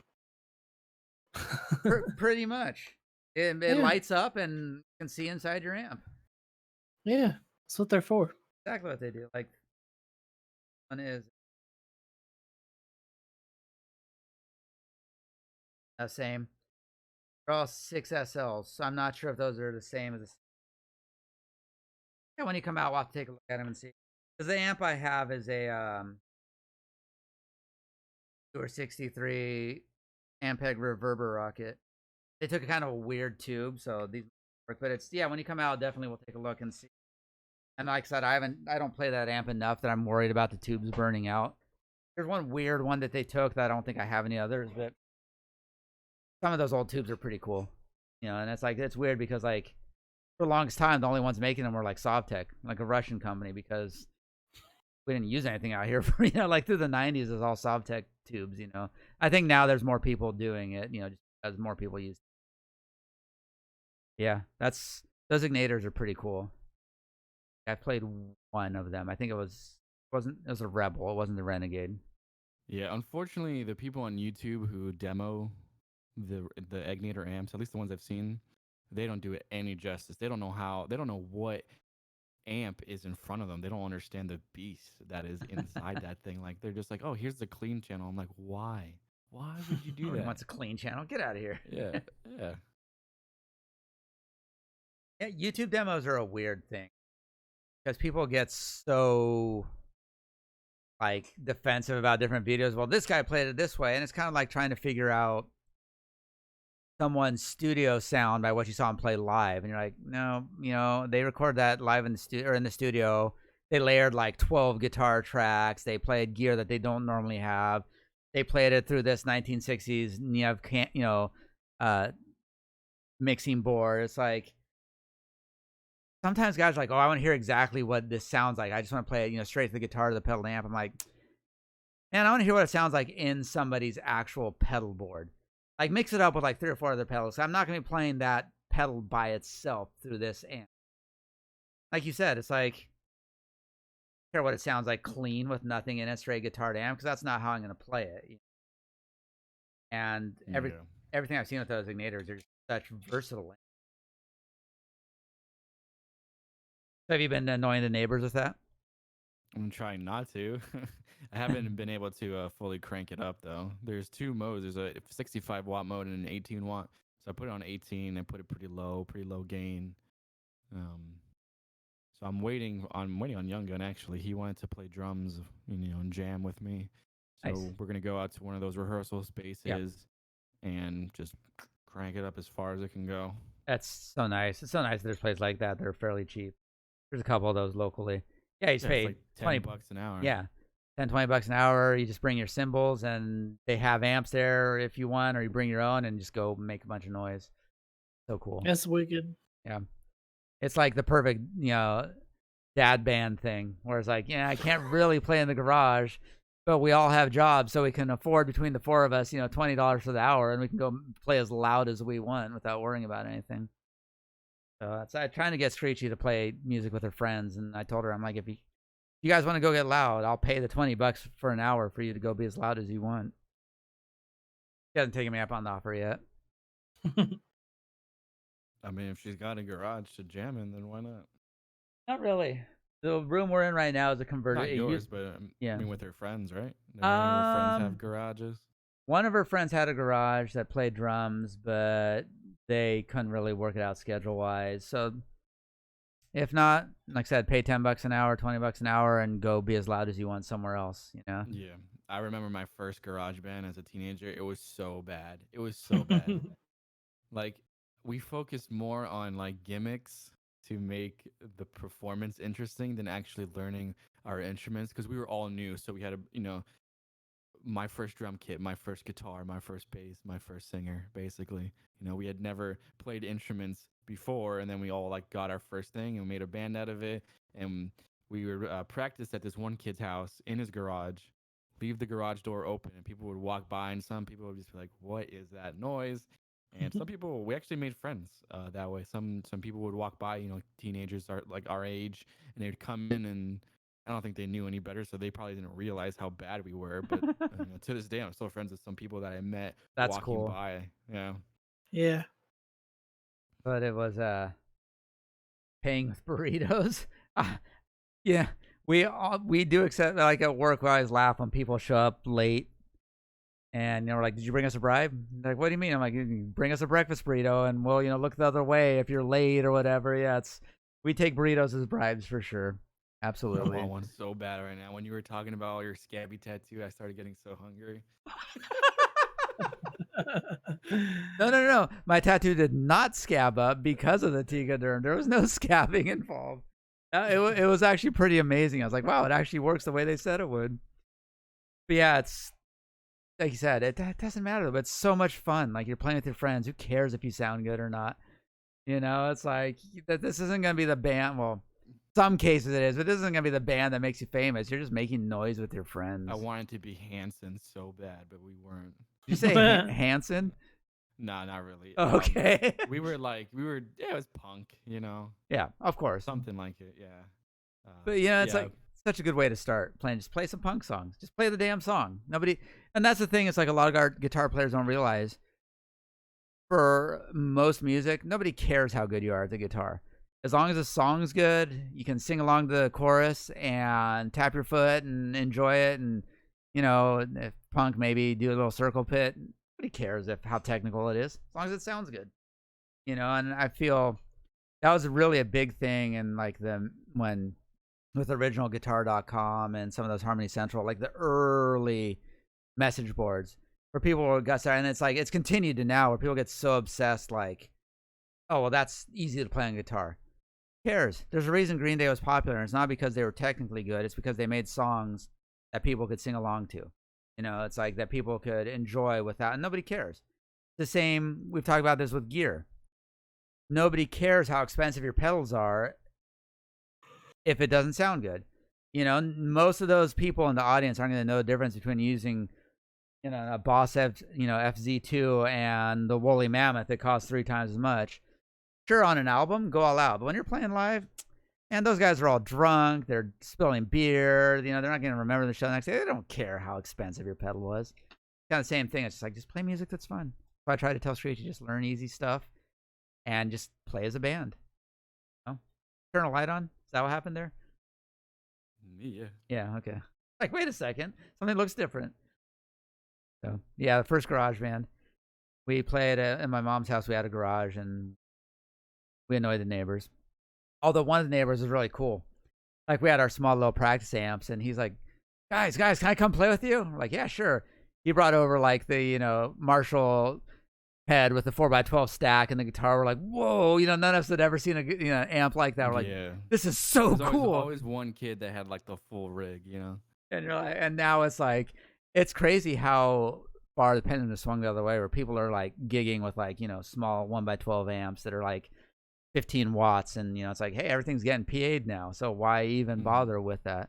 Yeah, that was back then. Yeah, that's why I hate lugging around the Mustang. That thing's massive. It's like 150 watts. Yeah. And you're like, why? So to go back to what we opened with, where you were asking about kind of my musical background, I started playing in bands when I was maybe 14 or so, and I did that up until I was about 21, and not a single band in all of that time was a band that is my style. It was all other stuff because I can never communicate what was in my head onto an actual guitar. And I think partially the reason for that is because, as I always say, guitar is a tool. You need a right tool for the right job. And I never had the right tool. I had Ibanez. I personally do not like their guitars. And I also played bass for a little while. I had like a Fender P bass, I think. And yeah, I don't know. I was kind of driven towards what the group collectively listened to, as Right. opposed to putting in individual influences. I mean, I would still try, but I get overshadowed. exactly. I feel you exactly the same. Where it's like, hey, don't get me wrong. I enjoyed playing Metallica songs, and we did a decent job with some of them. But I'm like, try to, like you said, communicate something else. We're like, hey, let's try this, and everyone's like, nah, let's let's go back to playing Slayer and Metallica and whatever. And that exactly, I know exactly what you're talking about, because then you're like, well, not that this isn't fun, but I want to do other stuff. Yeah. And that combined with this weird, like, we kind of talked about earlier, we talking about like Danny Gatton making like his guitar sound like an organ, or people doing creative things with guitars. There's a period, certainly through most of the 90s when I was in my teen years, where it was so anti that. What do you mean it doesn't sound exactly the same live as in the studio? You used how many tracks? Or, it's like you did this. I was like, if you can't recreate it live, then it's no good. I was very much against that. And that definitely changed. But those two kind of went together where I'm like, capos are cheaters. It's like, you can't use a capo. Just play the guitar right type thing. And so I know exactly what you're talking about there, where you just couldn't get what was in your head out and have other people, couldn't find the right people. And that's the thing. Yeah. So I mean, we're in the area that I grew up in, the people that listened to music seriously and listened, things that just weren't on the radio and actually played instruments, they listened to either Blink-182 and Alkaline Trio, so like more of the new age punk or whatever you want to call it, or like Metallica and stuff like that. And I didn't know anyone who was into blues and into jazz and into that gritty garage sound of the White Stripes. Yep. And I don't know if Lady's still here, but when I was like 19, I was in this band that sounded exactly like Dance Gavin Dance. That was everyone in the band's favorite band except for me. That was their favorite. So everyone in that band, their favorite band was Dance Gavin Dance, and mine wasn't. Yeah. And the reason I mention that is because out of every band I've been in, that's one of the few and the only one on the top of my head that I can remember that I still have the tracks for. So I have recordings of our music. Nice. And I actually played keyboard in that one. Yeah. So. You didn't even get to play guitar. Yeah. No, I didn't. I was originally singing for them, and then they're like, "Hey, we want to add a screamer," and I was like, "Why? Like why?" And I was like, they were just really adamant about it. So I was like, "All right, if you're gonna do that, I'm gonna leave because I'm not interested in that." And they said, "Oh, you just want the spotlight for yourself? Like you just want to be the front man?" I'm like, I mean, no. You asked me to sing. I said yes. Then you want to bring a screamer. I'm not into that music, so no. And then, I left and they did get a screamer, and then they brought me back as a keyboardist later. So I'm like, oh, well, this works. I think it looks weird when you have two people who don't play an instrument both holding a microphone. Yeah. Unless you're that one ska band. I can't remember their name. Real Big Fish, Streetlight Manifesto. No. Oh, geez. There was one band that got away with it. They had two girl singers. Mighty Mighty Bosstones. Come on, there's no girls. I'm just giving you shit. A Rescue Band. I can't believe I can't remember their name now. They're such a good band. The only chick ska band I know is a Rescue Band. I think they're Japanese. Lagwagon. I'm just gonna name band Lagwagon. Who else? Tony Hawk Vibes. Not Save Ferris. Had one. Save Ferris. Oh, they were good. They were good too, but that's not who I'm thinking. Dance Hall Crashers. I don't know them. Yeah, they were both such good singers that they could get away with it. But yeah, just in general, it's like it's almost like this, teen movie cliche where, you got the popular kids forming a band and there's a keyboard player or a bass player and then like the three girls singing, and you're like, no, get out of here. It's like you said, play an instrument. You don't need 7 people in your band. It's like that's so hard. I think 3 is all you need, to be honest. Even especially as an adult. And Wolfmother, Rush. How many people are in Helmet? 4. 4. Okay. Pantera. Oh, they had 4 too. Never mind. Well, I'm in Stray Cats. They only had 3. What other power trios are there? Living End, another good punkabilly band. Police, yeah, Yeah, that's a good one. Police. Yeah, power trios. Although everybody in the Police, they hate each other. They really do. Like Yeah, Sting and what's his name, the guitar player. and Andy Summers. Yeah, they hate each other. I know Stuart Copeland's the drummer. Like I know that Andy Summers and Sting, they hate each other. Stuart Copeland actually played with one of Brian Setzer's bands for a while. It's kind of neat to see Yeah, him. Stuart Copeland's a great drummer. He's a great drummer. Yeah, and he really is. Yeah. And then Andy Summers is a great guitar player, even beyond his Police stuff. Like I said, I saw him play with his jazz band once, and that guy was just amazing. You know, it's like, yeah, you know he's a good guitar player listening to Police, but I didn't realize how good a musician he was, not just a guitar player. And Sting is Sting, you know. So weird. So weird that a band can be so successful while hating each other. He will always be Fade from Dune. Aren't they making a remake of Dune? Is that coming up? They are, and the guy that did Arrival is doing. The guy that did the Dune sequels or the Blade Runner sequel is doing it. So Nice. like I feel like if there's any sci-fi director, he is the only one that could do it justice. Yeah. Yeah, that movie is such a train wreck. What? And like, oh, Dune, it's awful. Like, yeah, it is. it's awful, but it's one of those films that like, it's so bad, and like you see it on, you can't watch at least 15 minutes of it if you see it on TV. You know, like I personally loved it as a kid. I didn't understand it, and then I read the book when I was in like high school. Still don't understand it. I mean, it's so big. Like the scope of it is so big. Like, yeah. I don't know. I feel God, what is the guy's name? The director. He did the Blade Runner 2049 sequel that just came out a couple of years ago with Ryan Gosling. What's his name? Is it what Kalina said in chat there? Villeneuve, yeah. Villeneuve is French guy. Yeah. Supposed to be, I mean, I feel like if anyone can do it justice, it would be him.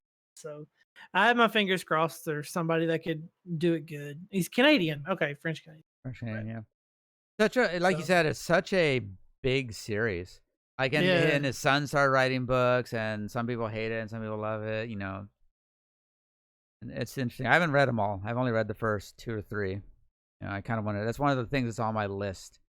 You know, of stuff I want to do is read that. It's big. Like, I mean, it's quite a bit to take on. Like, I mean, I remember reading those a long time ago, and I still don't really fully.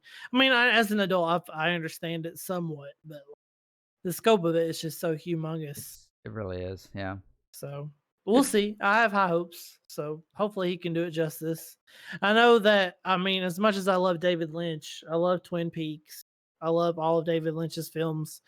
David Lynch blames that Dune was bad because he didn't get final cut. I don't fully believe that. I feel like it was bad enough on its own. I mean, it's just like I said, at the time when it was made, it was just so big. Do I love Eraserhead? Absolutely. Eraserhead is one of the most brilliant films I've ever seen. Oh, we're going down a path I know nothing about. I've seen like 6 movies in my life. Oh, really? I'm a huge film buff. I'm a film nerd. I am terrible with actors. It's funny. Really? People are like, "Oh, this guy does in that movie." I'm like, "All right, if you say so." I'm just terrible with them. Like musicians, I'll generally know, but actors, I'm like, okay. I feel like I know more actors than I do musicians. As sad as that is, like, I mean, I love music too. Don't get me wrong. Films have been a huge part of my life for so many years. My dad was a huge film buff. He got me into movies.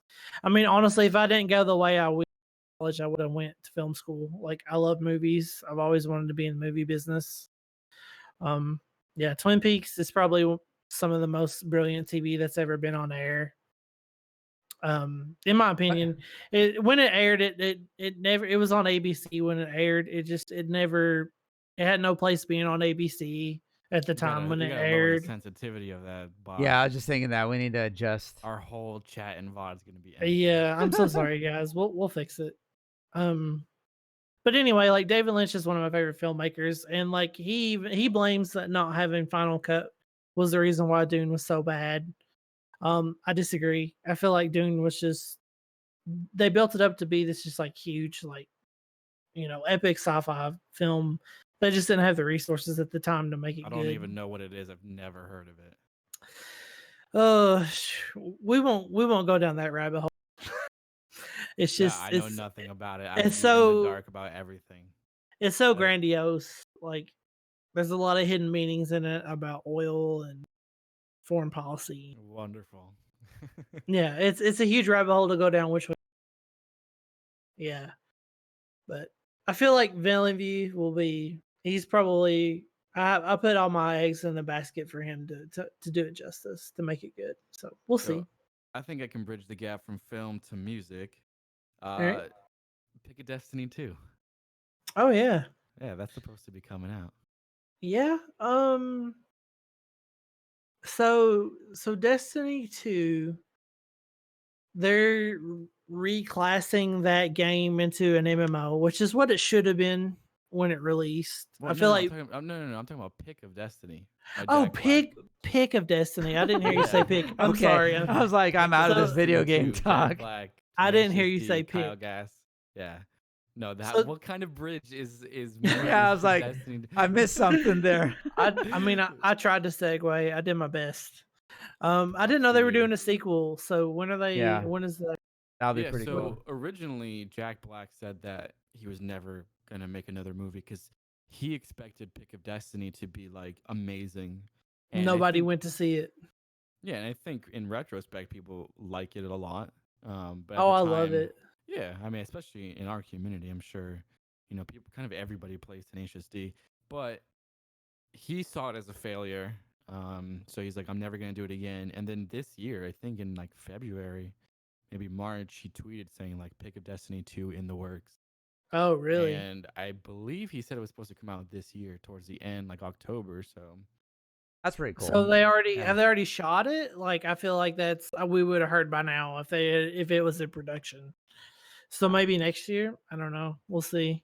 Who knows? But I can see all the messages that Kalina got banned from. The only movie she said she didn't watch was Blade Runner. I feel like if you've seen the original Blade Runner, you need to see the sequel. It's just as good. It's brilliant. I thought it was great. It's a little long. It's like right at 3 hours, but if you love the original, you'll love the second one. Twin Peaks was huge. Yes, it was. I loved it. Blue Velvet from David Lynch. Yeah, it's probably one of his most brilliant films, but it's very dark, very disturbing. Not for everyone, especially if you're not into dark cinema. I don't recommend watching Blue Velvet as your first David Lynch film, nor do I recommend Eraserhead. If you want a David Lynch film to watch first, probably Wild at Heart is a good one. I thought that was a really good one. Just throwing a few out there if you guys like David Lynch. I'm sorry, Wolfmother. I saw the crossed out chat. All the I just wanted deletes. to- Yeah. yeah, I saw all the deletes. I'm sorry. The original movie of Ridley. Yeah. Do you mean the director, Ridley Scott, or what do you mean? I'm sorry. I don't quite understand. But yeah, so I would be down for a Pick of Destiny sequel. I thought the They're pretty original was cool. hilarious. Yeah, Jack Black's funny. Did you guys ever listen to Kyle Gass's band side project, Kyle Gass Band? Yeah. They released the record in like 2013. It was actually pretty funny. Yeah, I remember watching them on HBO. What's that show Yeah, called? wait. It was called Tenacious D, I think. No, was it?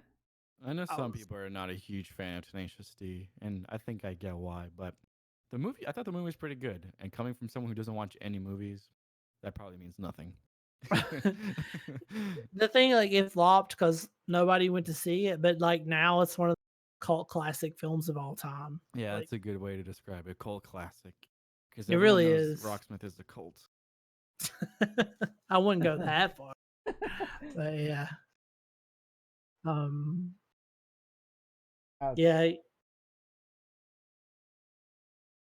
If you're a big fan of the original, you sequel, like it's just as good. It captures the same tone as the original. Perfect. Like it's really, really good. Like you really need to see it if you haven't seen it. I recommend it. I think it was the Mr. Show That was it. Yeah, Mr. Show Yeah. with Bob Odenkirk. Yeah, that's what it was. That's where they kind of first appeared as a band. I know they had That's stuff right. before that. Yeah, Yeah. yeah. So like Bob Odenkirk has totally owned the acting space. Like he was so good in Breaking Bad, and now with Better Call Saul. Like I feel like Better Call Saul is going to end soon. I hope it doesn't, but I feel like it's reached its point to where it's ready to end. I But haven't watched any of either one of those. I just never got oh them. man, I We don't I'm watch TV, man. We play guitar. I really don't. There's very few shows that I watch regularly. Like we talked about before. I try to interact Yeah. on my Discord with movies and TV, and like Yeah. nobody like comments back, and I'm just like, oh, I feel like I'm the only film nerd. Well, It's okay. it's weird with my weird work schedule. Like I never stay up late to watch shows. Like, oh, it's on at 8 o'clock, 9 o'clock. I won't watch it, And then it's like, okay, well, I'll wait to like binge a show on Netflix. Cause I just, except for The Expanse, is about the only one I've watched regularly. I did finish season 3 of The Expanse. Yeah. Good stuff. Yeah, I'm kind of I'm the same way, excited. Lady T. It's like I just don't have the page. I can't sit and just watch TV. Yes, I'm getting there. We just watched Dairy Girls. Have you seen that yet on Netflix? No. It's fucking hilarious. It's so good. It's about this group of 4 girls and a boy. And I like the hesitation. yeah, well, spoilers, but it's Spoiler. in Londonderry in Ireland during the that's 90s. what I thought. Yeah. It's during the troubles there and all that, and it's hilarious. I have to watch it. I've been to Londonderry. Yeah, no, you should watch it. It's pretty funny, and they did the first. It's really short.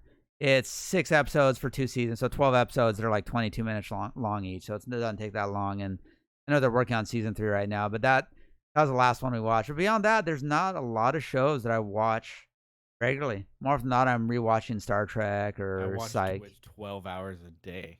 Watch Twitch, yeah.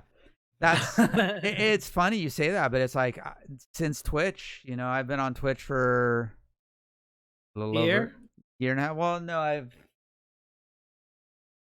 subscribed to Dunby for 15 months, so about 15 or 16 months. She's the first one. You mean the love of my life? Yeah, your future wife, the future Mrs. X Eaglebone. Dude, Yeah. I could never catch her because like she streams at like 7 o'clock in the morning my time. She So like streams really early. Yeah, I mean she's on Norwegian time, and like at work sometimes I'll catch her. But since then I really don't watch a lot of if she TV. if she knew me, she'd love me. That's all I'm saying. Yeah, hey, it's Like if she were to pop up in my chat, I would die. Like I would just kill over and die. Like hit the ground. Like I started watching her YouTube videos like a long time ago. Like she's been around for a while, so I didn't know she streamed on Twitch until you told me. She did like the twitching right where she had that YouTube following, came over to Twitch and got an instant following over here, which is kind of cool, But Kudos yeah, to her. Since that started, I don't watch a lot of TV. Like I'll leave Twitch on at work sometimes. Sometimes it's kind of hard at this time of the year because it's really busy. I'll come home, I'm in the office doing other stuff, and I'll leave Twitch on. And occasionally I'll catch up on a show here or there. Like I binged The Last Kingdom, which is another good one. Was it any good? It was actually really good. It got canceled, didn't it? No, they're filming. It got canceled, but Netflix picked it up. So Netflix is doing season 4 right now. Okay. There's one of our other. That's the cat that's gonna get you right there, Eaglebone. He's the fluffiest out of all of them right there. See, look at his tail. Yeah, I see him. I don't want to think about it. He's gonna get you. As long as you'll take me to the hospital, we'll be fine. Absolutely, I'll drop you off at the hospital. No problem. You drop me off? Okay, yeah, thank you. Appreciate the love. Oh yeah, absolutely. I'll pick you up too when you're done. It's just like throw me out the car at the emergency room. Tuck and roll, Eaglebone. Tuck and roll, fat boy.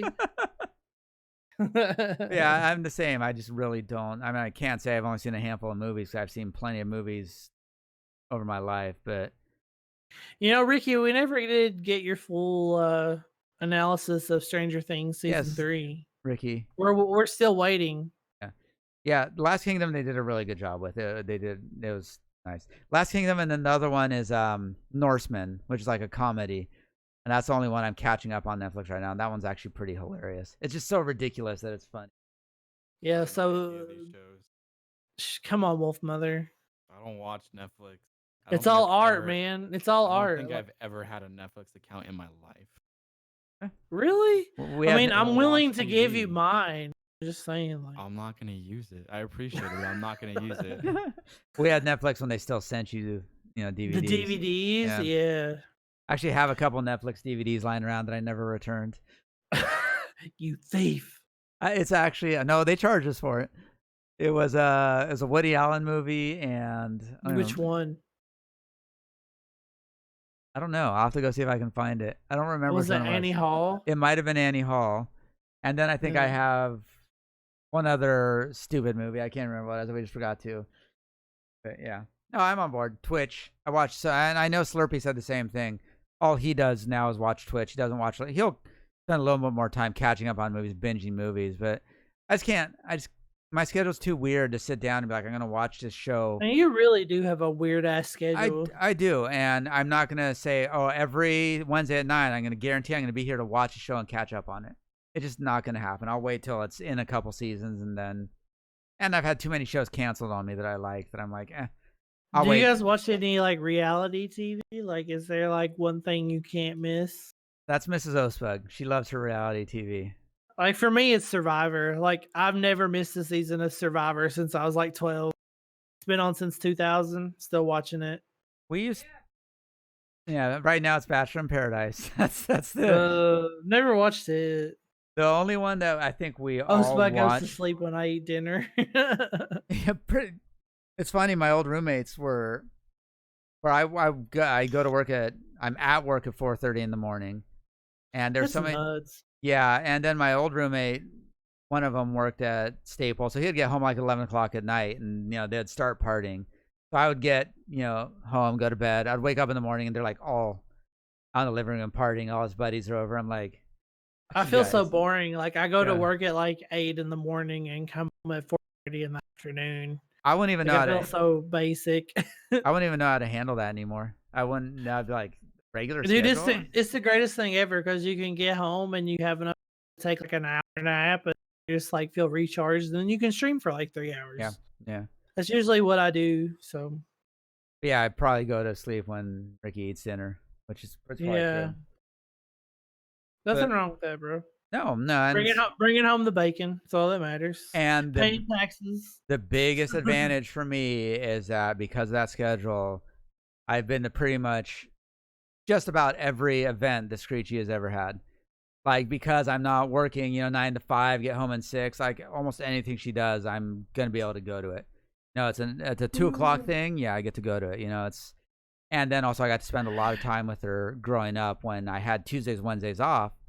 So she only went to daycare 3 days a week, and I spent all day with her.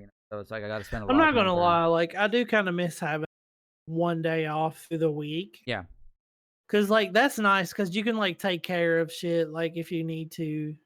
Yep. And like whereas like I don't know. It's a lot easier to go shopping at Costco at 10 in the morning on a Tuesday than Oh no shit. in No the middle of the shit, day on a dude. Saturday. Yeah, that's just a nightmare. Where everybody and their cousin is. Yep. Yeah. I'm off every day and I'm kind of bored. Well, Yeah. Well, yeah. I could To see each that. their own. Yeah. Right. Yeah, it's exactly. I'd play so much music if I was off every day. yeah, for real. For real. I feel like if I was off a lot, I would spend a lot more money. I don't know. Well, that's what's funny is you'd have so much more things to do, but you wouldn't have the money to spend on them. Yeah, that's true. Yeah, that's it's kind of like a catch-22 there. Well, we're creeping up on 2.5 hours, so A little over.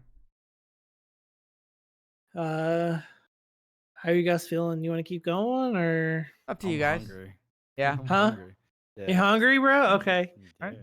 Alright. That's cool. But I can keep going. I can go a little further, a little more. Well, okay. Well, if there's one thing I want to kind of Wolfmother was talking about earlier when they're singing in that band. That was What are our. you feeling for dinner? What are you feeling for dinner? I'm just curious. Pick your brain a little bit. Yeah, I In was and about out? to mention burritos. Oh, burritos. Normally, In and Out is like a go-to, but If only don't I eat had that Mexican as a food go-to. that frequently, so I really want a burrito. Like Taco Bell burrito, or are we talking like good burrito? I'm glad just you giving you see- shit. How do we ban Eagle Although, Bone? in my defense, you did say the other day in Discord, now I want Taco Bell. So I'm Oh, just like, okay. I know, but this is what we talked about too. Is like I don't say I feel like Mexican food. Let's get Taco Bell. It's I feel like Taco Bell. Let's get Taco Bell. But don't confuse the two.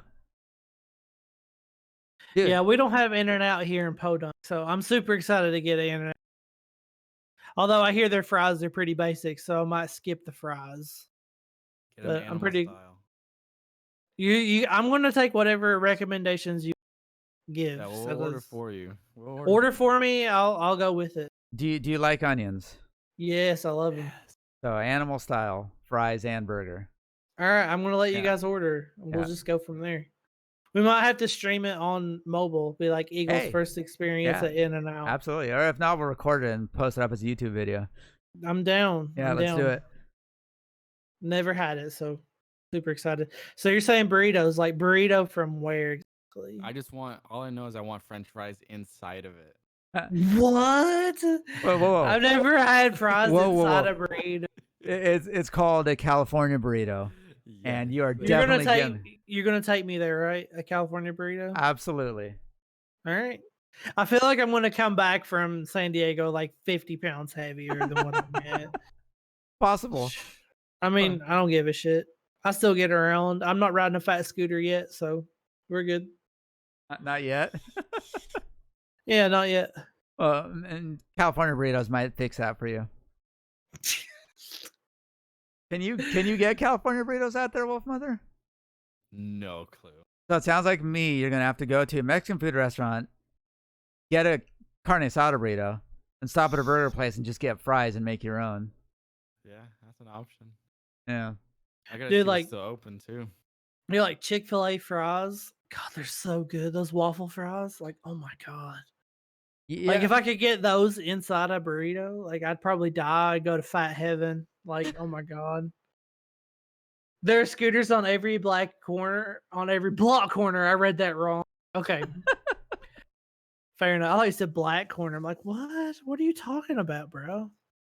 Yeah, that's true. They have those like pay to rent fat scooters now, like out on the street. Called Bird or Lime, or there's one other one out here. They're kind of right now like, yeah, Lime, exactly. But they're not very well Lime regulated. Mexican grill. Oh, What, Qdoba? Qdoba's okay. It's better than I don't Moe's, I'll like. tell you I that. would rather have Moe's. Like, I'm not like. No. Pit No. Get this guy off his Qdoba? own show. Get this guy off his own show. I thought we were friends, dude. We are Come on. friends. I like my ex-girlfriend used to argue Qdoba over Moe's. Lime. Bring me a lime. Porno is referencing I don't know who sings that song, to be honest. I think it's Trivium. I don't know, but Sam Cromike has an alert of whatever Portnoy is singing, and he's Trivium. Okay. Trivium, yeah. Good band. Yeah. That's I honestly like we never were listened to them before Yeah. Twitch. right. We were talking about bands that we discovered as we were streaming. That's one for me anyway. I'd never heard of Trivium. Still don't listen to them. I had heard the name when I was like a teenager, but never heard a single song until Rocksmith. Same. I remember there's a period where I was on the Dean Guitars forum all the time, trying to get that dime bag sound. And actually I had a lot. I Make still sure have you just tune your guitar sharp and you're flat. good. Flat. Oh, I guess Is flat. it flat? Well, Is it's it- where oh, they're sharp. tuned down a half step and then up like 10 cents or something like that. And I put them together a lot of gear, but I mean, I remember Trivium was a big thing on there because that was when Matt Heafy played Dean Guitars. Them and what was the other one? One other one that got big. But yeah, I remember listening to them, and that was more when they were a little closer to the metalcore than they are now. And I listened to some of the stuff, and they weren't bad. But yeah, rediscovered them through Rocksmith for sure. And Now I want a burrito. God damn. But what were you saying about singing before we Oh, started? yeah, talking about before we got burritos? that was our biggest problem. We had so many bands where we were complete, but nobody wanted to sing because nobody wanted to try and do that. So and I was like, looking back on it, I wish I had recordings of a lot of stuff we played because we came up with so many good riffs, so many cool songs, and nobody had ever sing, so nothing ever came of it. Or to learn a Metallica song the whole way through, or learn an album the whole way through, basically, and then not do anything with it because nobody wanted to sing. And I mean, honestly, like if I could sing, I would, because like I'm not bashful. Like you guys know, like if you've been to my channel, you know I'm like a bit bashful. I'm very Like much I just can't. Like I mean, my ears are so bad. Like I'm not gonna lie, like my ears are pretty terrible. Like I can't tell if anything's sharp or flat. Like I have to have a tuner. Like I feel like if my ears were better, it would boost my confidence more How into long have you singing. been playing? Music in general or guitar? Music and music first and then guitar. Okay, so I've been playing music since I was 12 and I'm 31. So you do the math. Okay. And then guitar probably solid for the last 10 years. Oh, okay. But Yeah. I'm like I So said 19 years. So like I'm a classically trained musician. Like I know how to read music, I know how to do all that stuff. It's just like my sister on the other hand, she was on our very first episode. She's a band director who actually just got a job in South Carolina. Woot, woot. woo, Shout out to Yeah. her. Yeah, thank you, So Fueled by Bourbon, for getting Eaglebone's sister a job. yeah, we'll have to tell Wolf about that story. Yeah, so she can tell me if I'm sharp or flat. Like she can hear it. My ears aren't that great. Like I've always struggled with tuning. I know when I'm out of tune, I just don't know if I'm sharp or flat. I've always struggled with that. My ears have never been the best. So like I feel like if my ears were better than what they are now, like I would have more confidence in singing. Like I even took some private lessons in college. And when I was in college, she was just like she would make me sing stuff like as an exercise. And I would be so embarrassed because I mean, I don't know why. I'm in a private lesson, right? So like why would you be embarrassed? Does your battery But deliver I extra was so life or extra embarrassed in a power? private lesson to even sing. And the lady that was teaching me, she was just like, "You have a beautiful voice." She's like, "You have a very you do have a tenor." very nice voice. Southern Belle. Thank you guys. I really appreciate it. Okay, but she would just say, "You have a very beautiful voice." She's like, "I don't understand why you don't sing more." And I would tell her the same story, like I can't hear. She's just like, "Well, A, when you go to your heavy metal shows, you need to wear earplugs." And I'm like, "Fuck that. Don't need earplugs." So, I've been out of college now for it's 2019. So 5 or 6 years now. I've been to a lot of rock shows and I feel like I should have listened to her a long time ago. Like my hearing is declining. I hear myself saying what all the time because I can't hear. I find it odd that your hearing is declining because usually when one sense kind of goes down, another one heightens. And based on some of the stuff you told me about Moe's and other food that you eat, clearly your taste of taste is very low. So your hearing should be Oh, really come good. on, Oh boys. Come man. on. Ooh, Wow. that was long and dragged out. No, I don't know. Like, if I feel it, I'll sing it, if that makes any sense. Like, I don't know, that's kind of a musician thing. Like, if you feel it, you do it. Like, I don't know. There's been a few times on stream where, as an example, White Snake, here I go again. I know it's cliche. You can give me shit all you want, but every time I hear White Snake, here I go again, I have to sing it. It's just one of those things, But like, I get self-conscious if I start singing it because if it's bad or out of tune, I feel like shit. Like now I don't have issues with that. I'd be like, I don't care if I'm out of tune. It's whatever. It's like I do. I care. Ah, Like I know when I'm out of tune. I just don't know if I'm sharp or flat because like I can't hear it. But Ricky mentioned something in there. Just get tons of bourbon, do a Twitch sing stream. I'm actually considering doing that. Lady C, stop by my channel and request it. I'll sing it for you. Yeah. But How's I that? tempted to do a Twitch sings. Just get some bourbon, do Twitch sings, go from there. Like why not? I've got nothing to lose at the point. having some liquid courage does help. I'm not gonna lie, but at the same time, he sings really good. Yeah. I mean, Firebird said she knows. Yeah. But I don't know. It's just one of those things that, the self-consciousness takes over and we're trying so hard to convince Screechy to you don't even have to be a good singer. Just being able to say, I can play guitar and sing backup. I can carry a tune. You don't have to be great. It's such a benefit, but like you're saying, knowing whether it's sharp or flat, she's annoying with it. Like Mrs. Osbach actually texted me at work today saying, God, it's so annoying watching music videos with your daughter because she'll be like, this isn't an original key. Or, this isn't a drop tune. Like she'll be like, we'll throw on a video and she's like, yeah, Hanson doesn't have a bass player. I can't hear bass. Or it's like, are they playing this lower? I'm like, sure. Like 5 seconds into the song, you're like, you heard one note and you can tell they're, playing a different key. It's kind of obnoxious, but she won't. Okay. Teenagers. Yeah, it's exactly it. I'm like, and then we'll catch her. We'll catch her singing occasionally. She'll be playing a song, doesn't know we're there, and she's singing along with whatever she's playing. Do you call her out on it? Be like, ha! No, we don't anymore because we don't want to scare her off. But if we tell her, I'm like, it's kind of like it's like when we had her on the podcast and you played the video of her playing the jazz song. She ran out of the room. She ran out of the room. Like incredible. Like absolutely. Like I was floored when you played that video. I was like, wow, this girl's amazing. She's going somewhere. Yeah. Like absolutely. I'm absolutely floored. Like you said, she's gonna outplay us in the next. I don't know, 10 seconds. Yeah. Like she's a year ago. I mean, I don't know if she's listening to us or not, but like her musicianship at her age, where I was to compare at my age, it's like up here somewhere, dude. I wish I incredible. I wish I had videotapes of me at her age in my first band. Oh yeah, same here. I feel like when teenagers are good at something and you tell them, oh, you're better than me, and I'm twice your age, like I don't know if they really understand that. Yeah, whatever. They think you're joking. But yeah. If she could see how bad my band was, she would be like, oh, I'm already ready for Juilliard. If she could hear how bad my 6th grade concert band was, because I mean, like, I don't know what else to compare it to, but like after watching that video, I was blown away. Just absolutely blown away. Like her musicianship compared to what I was at that age, just miles above.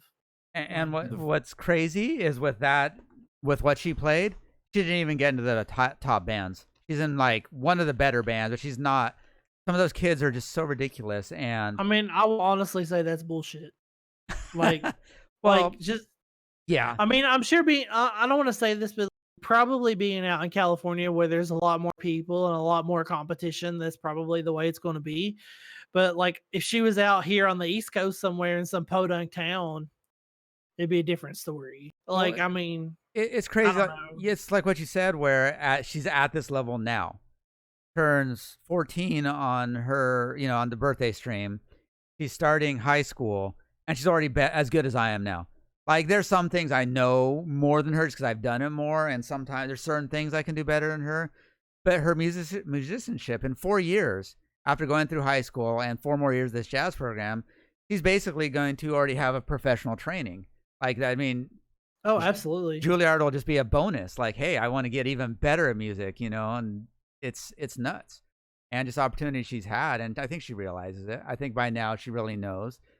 And she's a bit of a music snob. We were laughing about that earlier. And it really is. It's like, oh, why would they play in this key? And you're like, what? Or it's like, my favorite That's a good thing though, right? Because like, the training is sunk in, like your dollars have paid off. Oh yeah. But the funniest to me, the one that like, I just kind of, wanted to smack her is like, don't worry, you'll get it one day. Like when I'm trying to figure something out, I'm like, fuck you, get out of here. It's like what Lady T just said in chat. Like, your influence is great. Like, if I had parents that pushed me, like, hell, I'd be in New York somewhere playing with some jazz combo. Like, my parents. Yeah, kudos to you, bro. Like, your inspiration as a parent. Yeah, Father of the Year. Don't leave times Mrs. a million. Like, legit, don't leave Mrs. Osbug out. Yeah, and the missus too. Like, you guys are phenomenal parents to push your child into music. Like, I mean, don't get me wrong. Like, my parents supported me in everything I did in music, but like, my parents aren't musicians. My dad was in choir in high school. He sang. He played guitar as a joke. Like he could, but it was one of those things that his parents never pursued, right? His parents were a working class background. They pushed him to get a job, go to college. Right. And so they did the same to me. They told me to pursue my dreams. Don't get me wrong, like every parent should. But if my parents had pushed me into music more like what you guys have done with your kid, I don't know where I'd be right now. And Like, yeah, we've talked about this on stream before, where it's like, yeah, you guys are just awesome, awesome parents. Like for real, like pushing your kid into arts, like that's just so cool. And like I give Unheard you of. mad props to My- both of you guys. one of- Like I have the highest, utmost respect for both of you. one of our Like friends, kudos. he plays drums, and he's like, "Oh, congratulations on teaching your daughter to be a starving musician." You know, we're just laughing about it, but I mean, yeah, there's that part of it, but at the same time, she's getting the formal training she needs, right? that's exactly it. Yeah, and that's one thing that, as much as my mom and, like I said, all three of my brothers, my dad, both my grandparents, like they all played music at some point. They all made a living somewhat as a musician, but I think I hit like going out of high school at the wrong time, where musically, like that kind of early to mid 90s was spectacular with the changes in the music industry. But there was this huge push like, oh, you're not going to this fancy college, you're a failure. You know, it's like, yeah, play music, but don't even think about making a career out of it. You know how hard it is to become a famous band?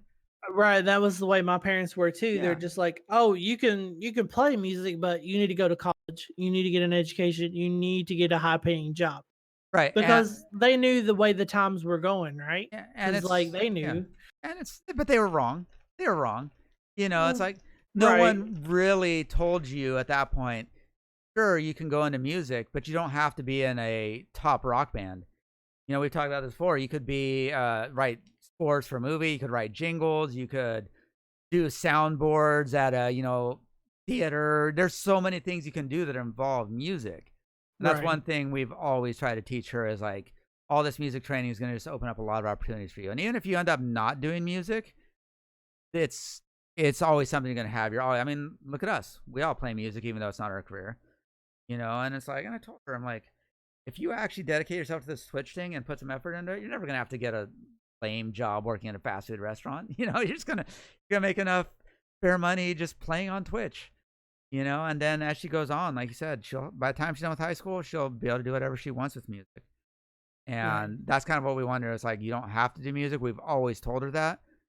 You don't have to do this, but if you want to do it right. And I think she's really kind of taken into that. And like I said, a couple years from now, she's gonna be streaming by herself, and she's like, "I don't want to stream with you, you loser." You know, it's like, just give it a year or two. Yeah, get out of here. I'm making my own Twitch channel, Dad. Oh, dude. So we got the American music catalog a couple days ago, and she came up. She's like, "Look, okay!" She's all excited, going through the music catalog, pointing us out what guitar she wants. I'm like, "Man, you already have like access to like a dozen guitars. Get out of here!" You know, it's like. But now she's like, I want this pedal and I want that pedal, and yeah, exactly. And you can feel the hole burning in your wallet because, like, you as the dad was like, "Ooh, try that pedal too." Yeah, like, you know. Speaking of, we just got our Amazon shipment with cable we needed, so we can finish setting up our board. Well, so we're using. This is how we're solving the ground loop problem. So what is that? I just got yelled at by Screechy that she wants an Explorer. A Gibson? Yeah. Oh, Ford. Yeah, Ford Explorer. Yeah, she'll probably be getting both of them. A Ford.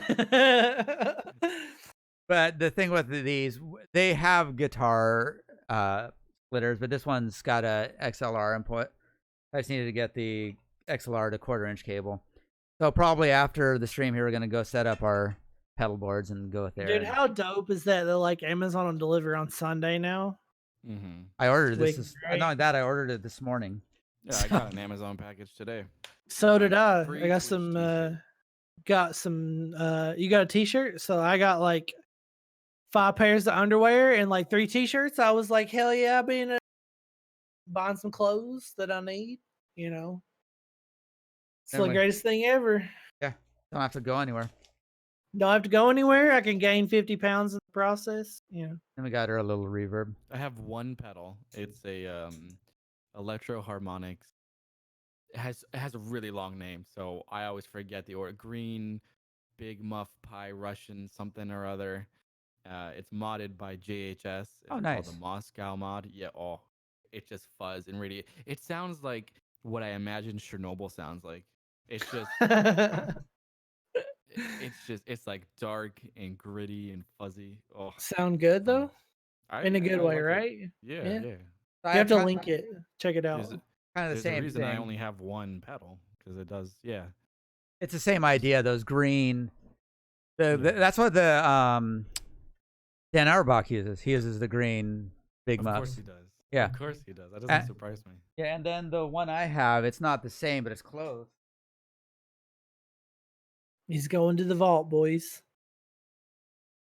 I never listened to the Black Keys A until big like muff? Yeah, big muffs are good. But if you look at it, yeah, in Big Russian. Muff Pie. Yeah. Oh, nice. Although the weirdest thing about this, and I've got to fix it, compared to every other pedal on the face of the planet, they switched the output and the input.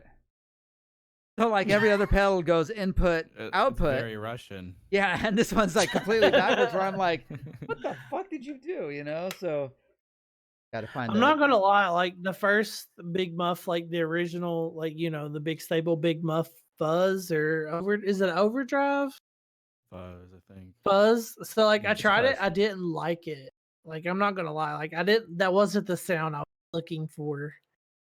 Ricky, I know exactly what you're talking about. I'm gonna get all mini pedals so I can fit 20 pedals. So this is Don't do it, bro. the big Like, muff. This is the reverb we just got. Banana for scale. Shit. Yeah, and this is a normal size. This is a drop tune, so it's still small, but you can see how ridiculously big that pedal is. And a lot of the early big muffs. The big muffs are like that though. They're just made stupid big. Well, And- mine's not that big. Mine's like in between those two. Yeah, Mine's the they size of, started- like a phone. Yeah, they made some more recent ones, and this one we use for the bass. That's the bass, or not only, but and then this is the one I use on my guitar. This Ren and Cuff That one right there. That's what mine looks like. Yeah, That the Ren and green Cuff. one. Ren and Cuff they make some great stuff. There's actually one on Craigslist right now. Not the tall font, it's the Box of War. And I'm so tempted to get it, but I have enough fuzzes. Do you though? No. Did you ever go look at I Love Fuzz? Yes, I did. Yes. Oh my god. I need to go back though. So many fuzzes. wow. Actually, Dr. Scientist, one of the pedal makers on there, Ryan from Dr. Scientist, last time we did a fundraiser, he donated one of his pedals. So I emailed him again, and hopefully we can get him to donate a pedal again. It's put away right now, but the Elements, Dr. Scientist makes some amazing pedals. And hopefully he donates one too, and we can give that away. Because it'd be kind of cool to, like I said, just add into that. Someone's going to get a great guitar setup. Yeah, big muffs. And we're finding out right now, doing the stream the way we are, with doing all our own effects for the songs, you need a lot of pedals. So like Ricky said, you want to like limit it, but got like 8 or 9 pedals. I've got about the same, and I'm like, it's still not enough to cover everything. Where you're playing, Jim Blossom's one song, Mastodon the next, Slayer the next, and then, Don't Fear the Reaper. Yeah. Dude, Don't Fear the Reaper, tune down a whole step. And Screechy and Robbie are playing. Did we mention that Robbie's going to be on the stream? Did we just totally... No, we mentioned it. Okay, I couldn't remember if we mentioned him or not. He's doing Cold Company, isn't he? Yes, he's doing Cold Company on bass because he said that was the first request he got on his stream. You need to release the set list of what everybody's doing. It's up. It's up on the Discord. I'll put it on the Screech Bug website. You post the link so everybody knows what the set list is going to look like. Because like I honestly don't know what this is. Ricky, I have. I don't have the rotary pedal, but I've got I've got a roto vibe. Yeah. Lady T, we're doing officials only. So yeah, unfortunately, officials. I don't know if there are any Opeth or Rivers officials. No official Opeth, unfortunately. Actually, you know what? I think one of the very first requests I got was Opeth from one of my friends. He came on and just like requested Damage Inc. and Opeth. And I was like, man, I'm gonna ban you from the stream. Get out of here. That reminds me, I need to send you that video of that Top Gun clip I clipped. Oh yeah. Did you like that? Yeah, I think I saw that one.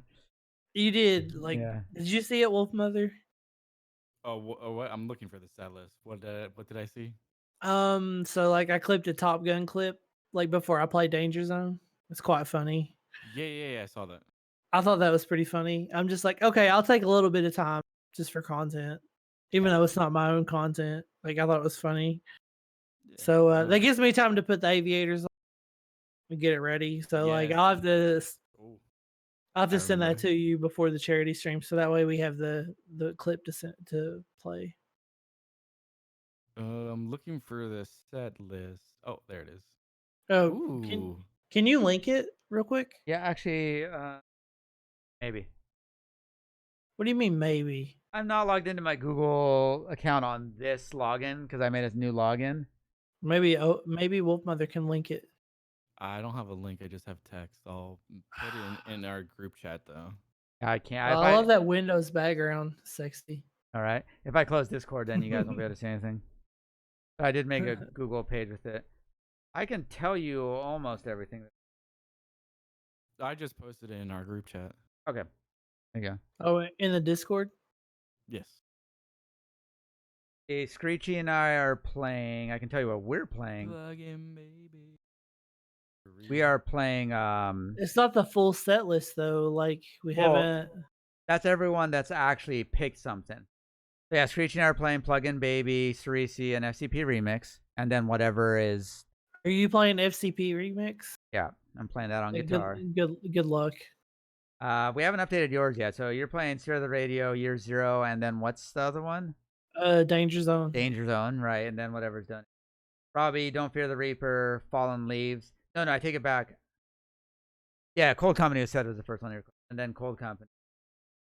Slurpee, playing Say It Ain't So, number 13 by Red Fang, and That's a great song. yeah, it really is. And they haven't picked a third song yet. I'm seeing Red Fang in November.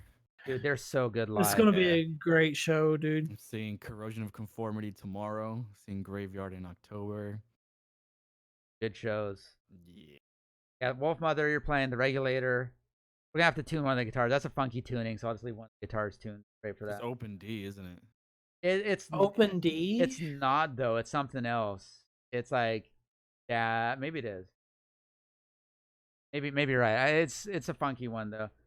And then Little Sister, Queen Stone Age song, and then you guys are doing Stray Cat Strut, right? No, Rock. All right, here's Rocky the Sound. playlist. If you guys in chat want to see, Yep. I just posted it. It's not definitive. Yeah, like a few of them haven't gone back to us yet. Yeah, we'll update it more as we get there. I got Fallout, Trooper, Ghost Division, yeah, Chainbrain, Allison Hell.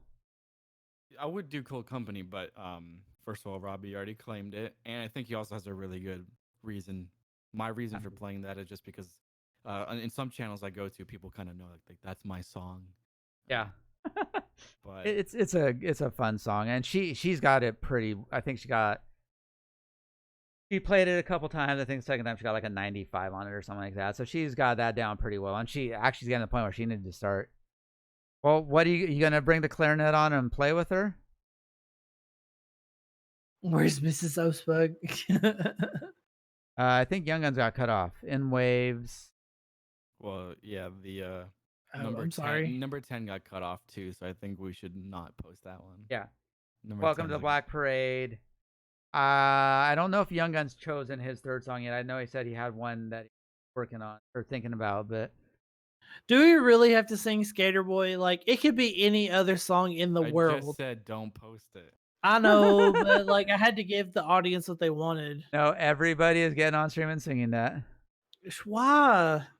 Yes, we're gonna get the cowbell out, so we'll have some cowbell. Like on. I would, like no joke, rather play "Mary Had a Little Lamb." Like I ain't even gonna lie, bro.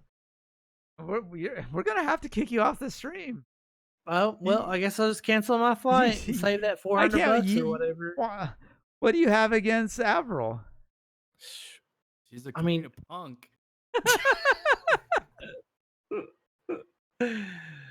Oh man, yeah, it's gonna be one night for sure for the memory books. And like, oh my god, I can almost guarantee we're gonna see Through the Fire and the Flame somewhere in there. Some dumbass is gonna donate for that. Like, it'll probably be my luck to have to play that as my fourth. The rhythm part's not actually that bad, but the lead is just absolutely ridiculous. Yeah, Mrs. I have to make going margaritas to be all night. I hope you got enough tequila. They actually have tequila at Costco again. So we're gonna have to And, think of. from what I've heard, like Costco booze is pretty good. It is. It is. Most of that Yeah, stuff is pretty good. Yeah. I've had Costco gin. It's not bad. We have that here. This is also a drink of choice. It's not bad. My margaritas are no joke. Well, I hope you have a couch my fat ass can pass out on. You'll wake up in the morning with 5 cats sleeping on you. And then you have to take me to the hospital. Or not wake up in the morning with 5 cats sleeping on you, one or the other. I mean, I hope I wake up. Jesus, how many margaritas give me? Between the margaritas and the California burritos, I don't know what's gonna happen. You'll wake up with your head shaved, a tattoo. Be like the Hangover. I'm missing a tooth. Yeah, it's gold tooth. Yeah. He's like, I'm a doctor. Actually, you're a dentist. So we might have to hit up Kansas City barbecue too, just for the Top Gun link up. Oh, Just remembered I have Franklin's in my fridge. So Franklin's is like the most famous barbecue in Texas. is Like it, one of those places is it like that you have to, legit? or I should say Austin. I don't know about the rest. Yeah, it's pretty legit. It's one of those places they have to wait in line for like 4 hours, and even then you might not get any food. What? So my roommate was like, "Oh, I found out if you pre-order, you don't have to wait. But the thing is, if you pre-order, you have to minimum get 5 pounds." Oh my god! And So like We have one 5 eagle bone pounds. meal, right? We have 5 pounds. One eagle bone sized meal. So I was saying, yeah, I would like to do Cold Company, but I'm totally fine not doing that. And I think I know how much Screechy loves rockabilly. She agreed to do bass for Rock This Town. I like playing the songs on there that are hard. Yeah. Hard but enjoyable. So like I've never played through the Fire and Flames, but I understand that people think that's hard.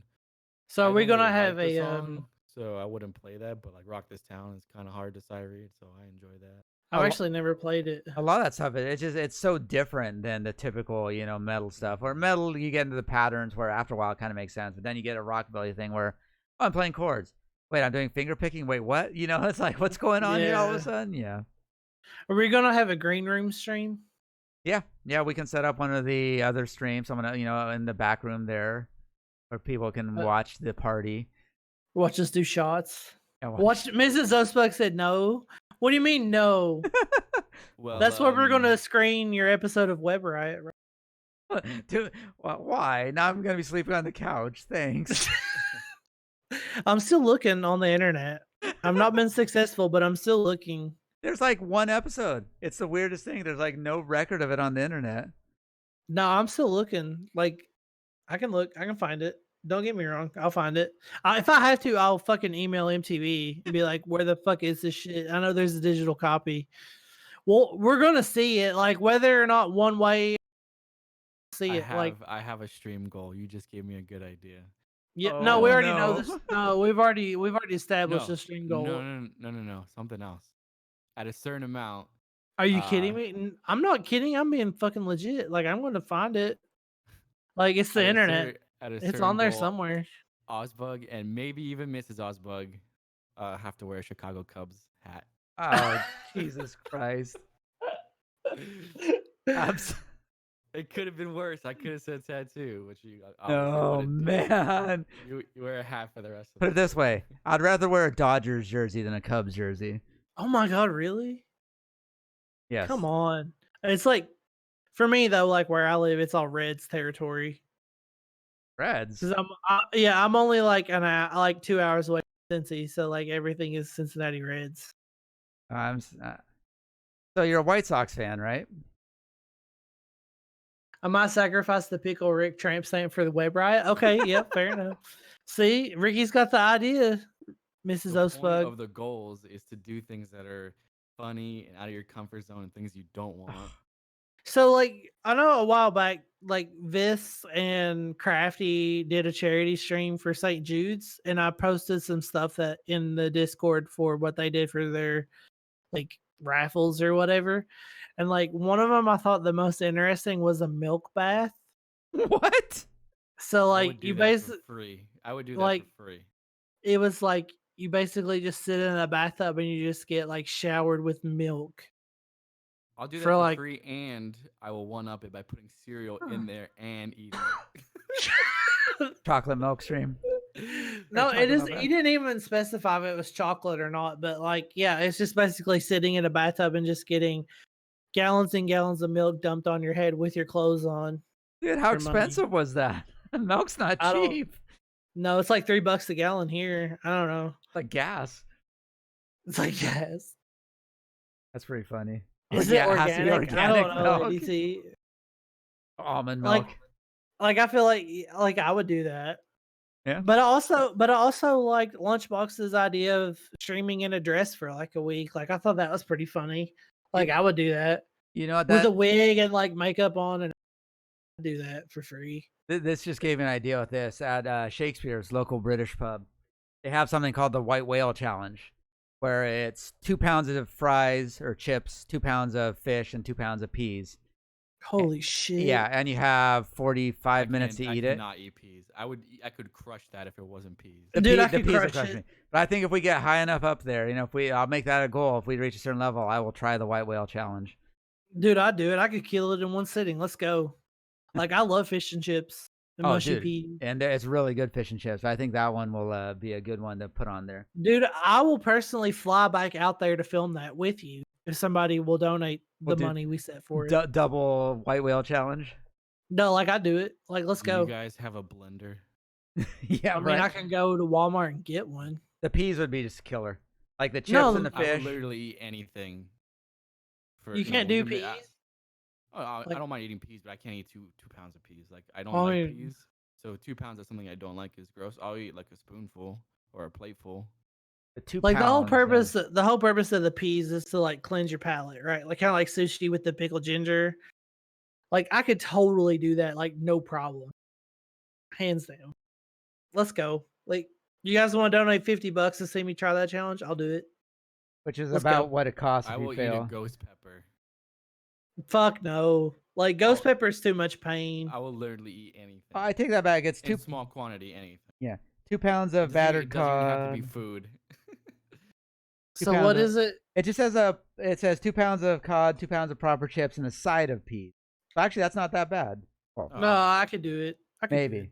It's funny if you go to their website and look at it. Like the ones that succeeded, there's one little old lady that succeeded at it.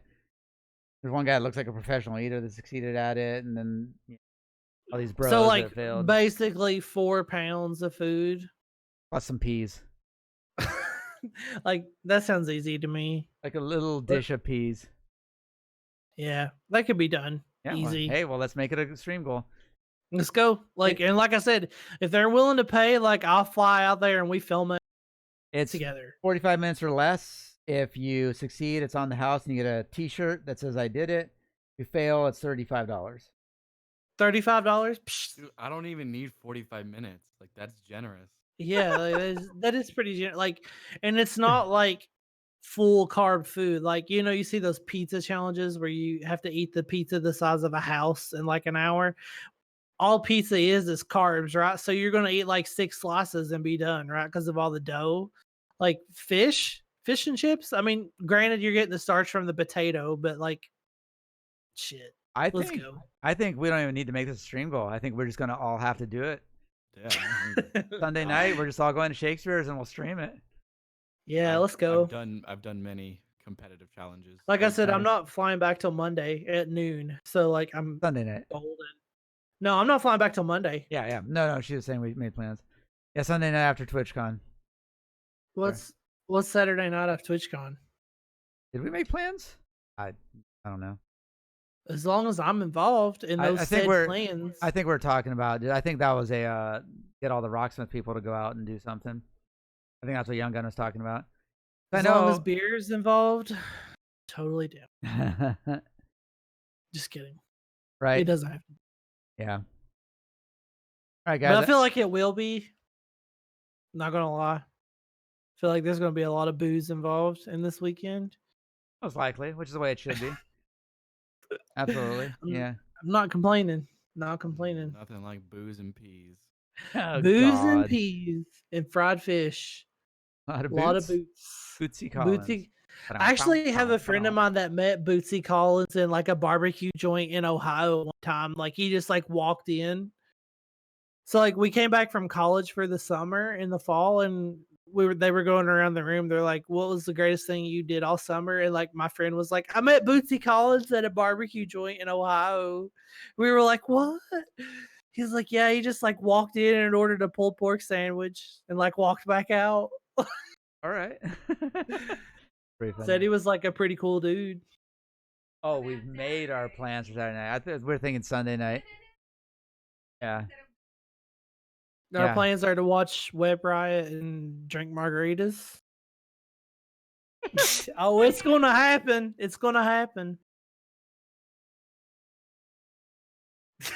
She's gonna put me on a one-way ticket back to Kentucky as soon as I get there. It's not gonna be just a one-way ticket for you. I'm going with you, probably. Dude, I got plenty of room. Need a roommate? Yeah, I'm down. All right, guys. I think they're getting hungry too, so I'm gonna link the donation stuff, the stream stuff here one more time. All right, let's we'll go around the room and you guys can plug whatever you want to plug. I feel like we've plugged Screechapalooza 2019. Wolfmother, is there anything you're working on that you want to plug for the podcast? Nope. Not really. I got nothing to offer yet. All right. I mean, I see everyone that's been in chat. I see you guys like every day anyway. So yeah, right. I'll see you tomorrow. I'll probably see you in someone else's stream in 10 minutes. Awesome. Thanks for tuning in, and thanks for having me. Yeah, we greatly appreciate you coming on. Hope you come back. And I'm thinking that Sundays might be a good day to do this in general. Sure. Yeah, I'm down. Because Screechy has jazz now Monday night, so Mondays are going to be a busy day for all of us. So yeah, I think Sunday nights we'll keep doing this. Wolfmother, thanks for coming on, and really looking forward to the stream. Looking forward to all Same of here. That. Yeah, and got what date today? A little over a month now, the 18th. So a little over a month until a month and like a week now. Absolutely, something like that. So like 5 weeks away from TwitchCon. Yep. So we hope to see you guys there. If you see us, come say hi. It'd be great to meet you guys. Yeah, everyone. You can find me on twitch.tv/Eagle123. Come hang out. I'm always welcome to new peoples. And twitch.tv/Osebug. Find this guy. Absolutely. Come. Yes. Come one, come all. It's too late, Mrs. Osebug. It's too late. Yeah, come watch us play some more Rocksmith with our own effects. Probably going to spend the rest of the evening here setting up the pedal boards. And I don't know, you can see all those panels back there. We are actually redoing our kitchen. Our kitchen is gutted right now. We don't have a kitchen. But I pulled all the panels off, and these cabinets are from like the 60s. Some really good solid wood back there. It's like actually good wood. So those are all getting turned into pedal boards back there. I was going to say, you're saving them for pedal boards. Saving them for pedal boards, yeah. So that's awesome, dude. Yeah. So you're going to build me one, right? Absolutely. I'll build you a pedal board, yeah. All right. Thanks, Wolfmother. We appreciate it, man. Thank you, everyone. And we'll come back on anytime. We'll see you guys soon. Bye, guys. We want to raid anyone? Is there anyone out there streaming? Yeah, let's see who we can raid real quick. Hey, Boom just went live. There you go. Yeah, there you go. Let's raid Boom. Might beat him. Fartnock is also streaming. Gamut streaming. Let's see if Boom actually started yet. It's starting soon. Send it over there anyway. Well, Fartnock's streaming. He's got 10 viewers. Raid Fartnock then.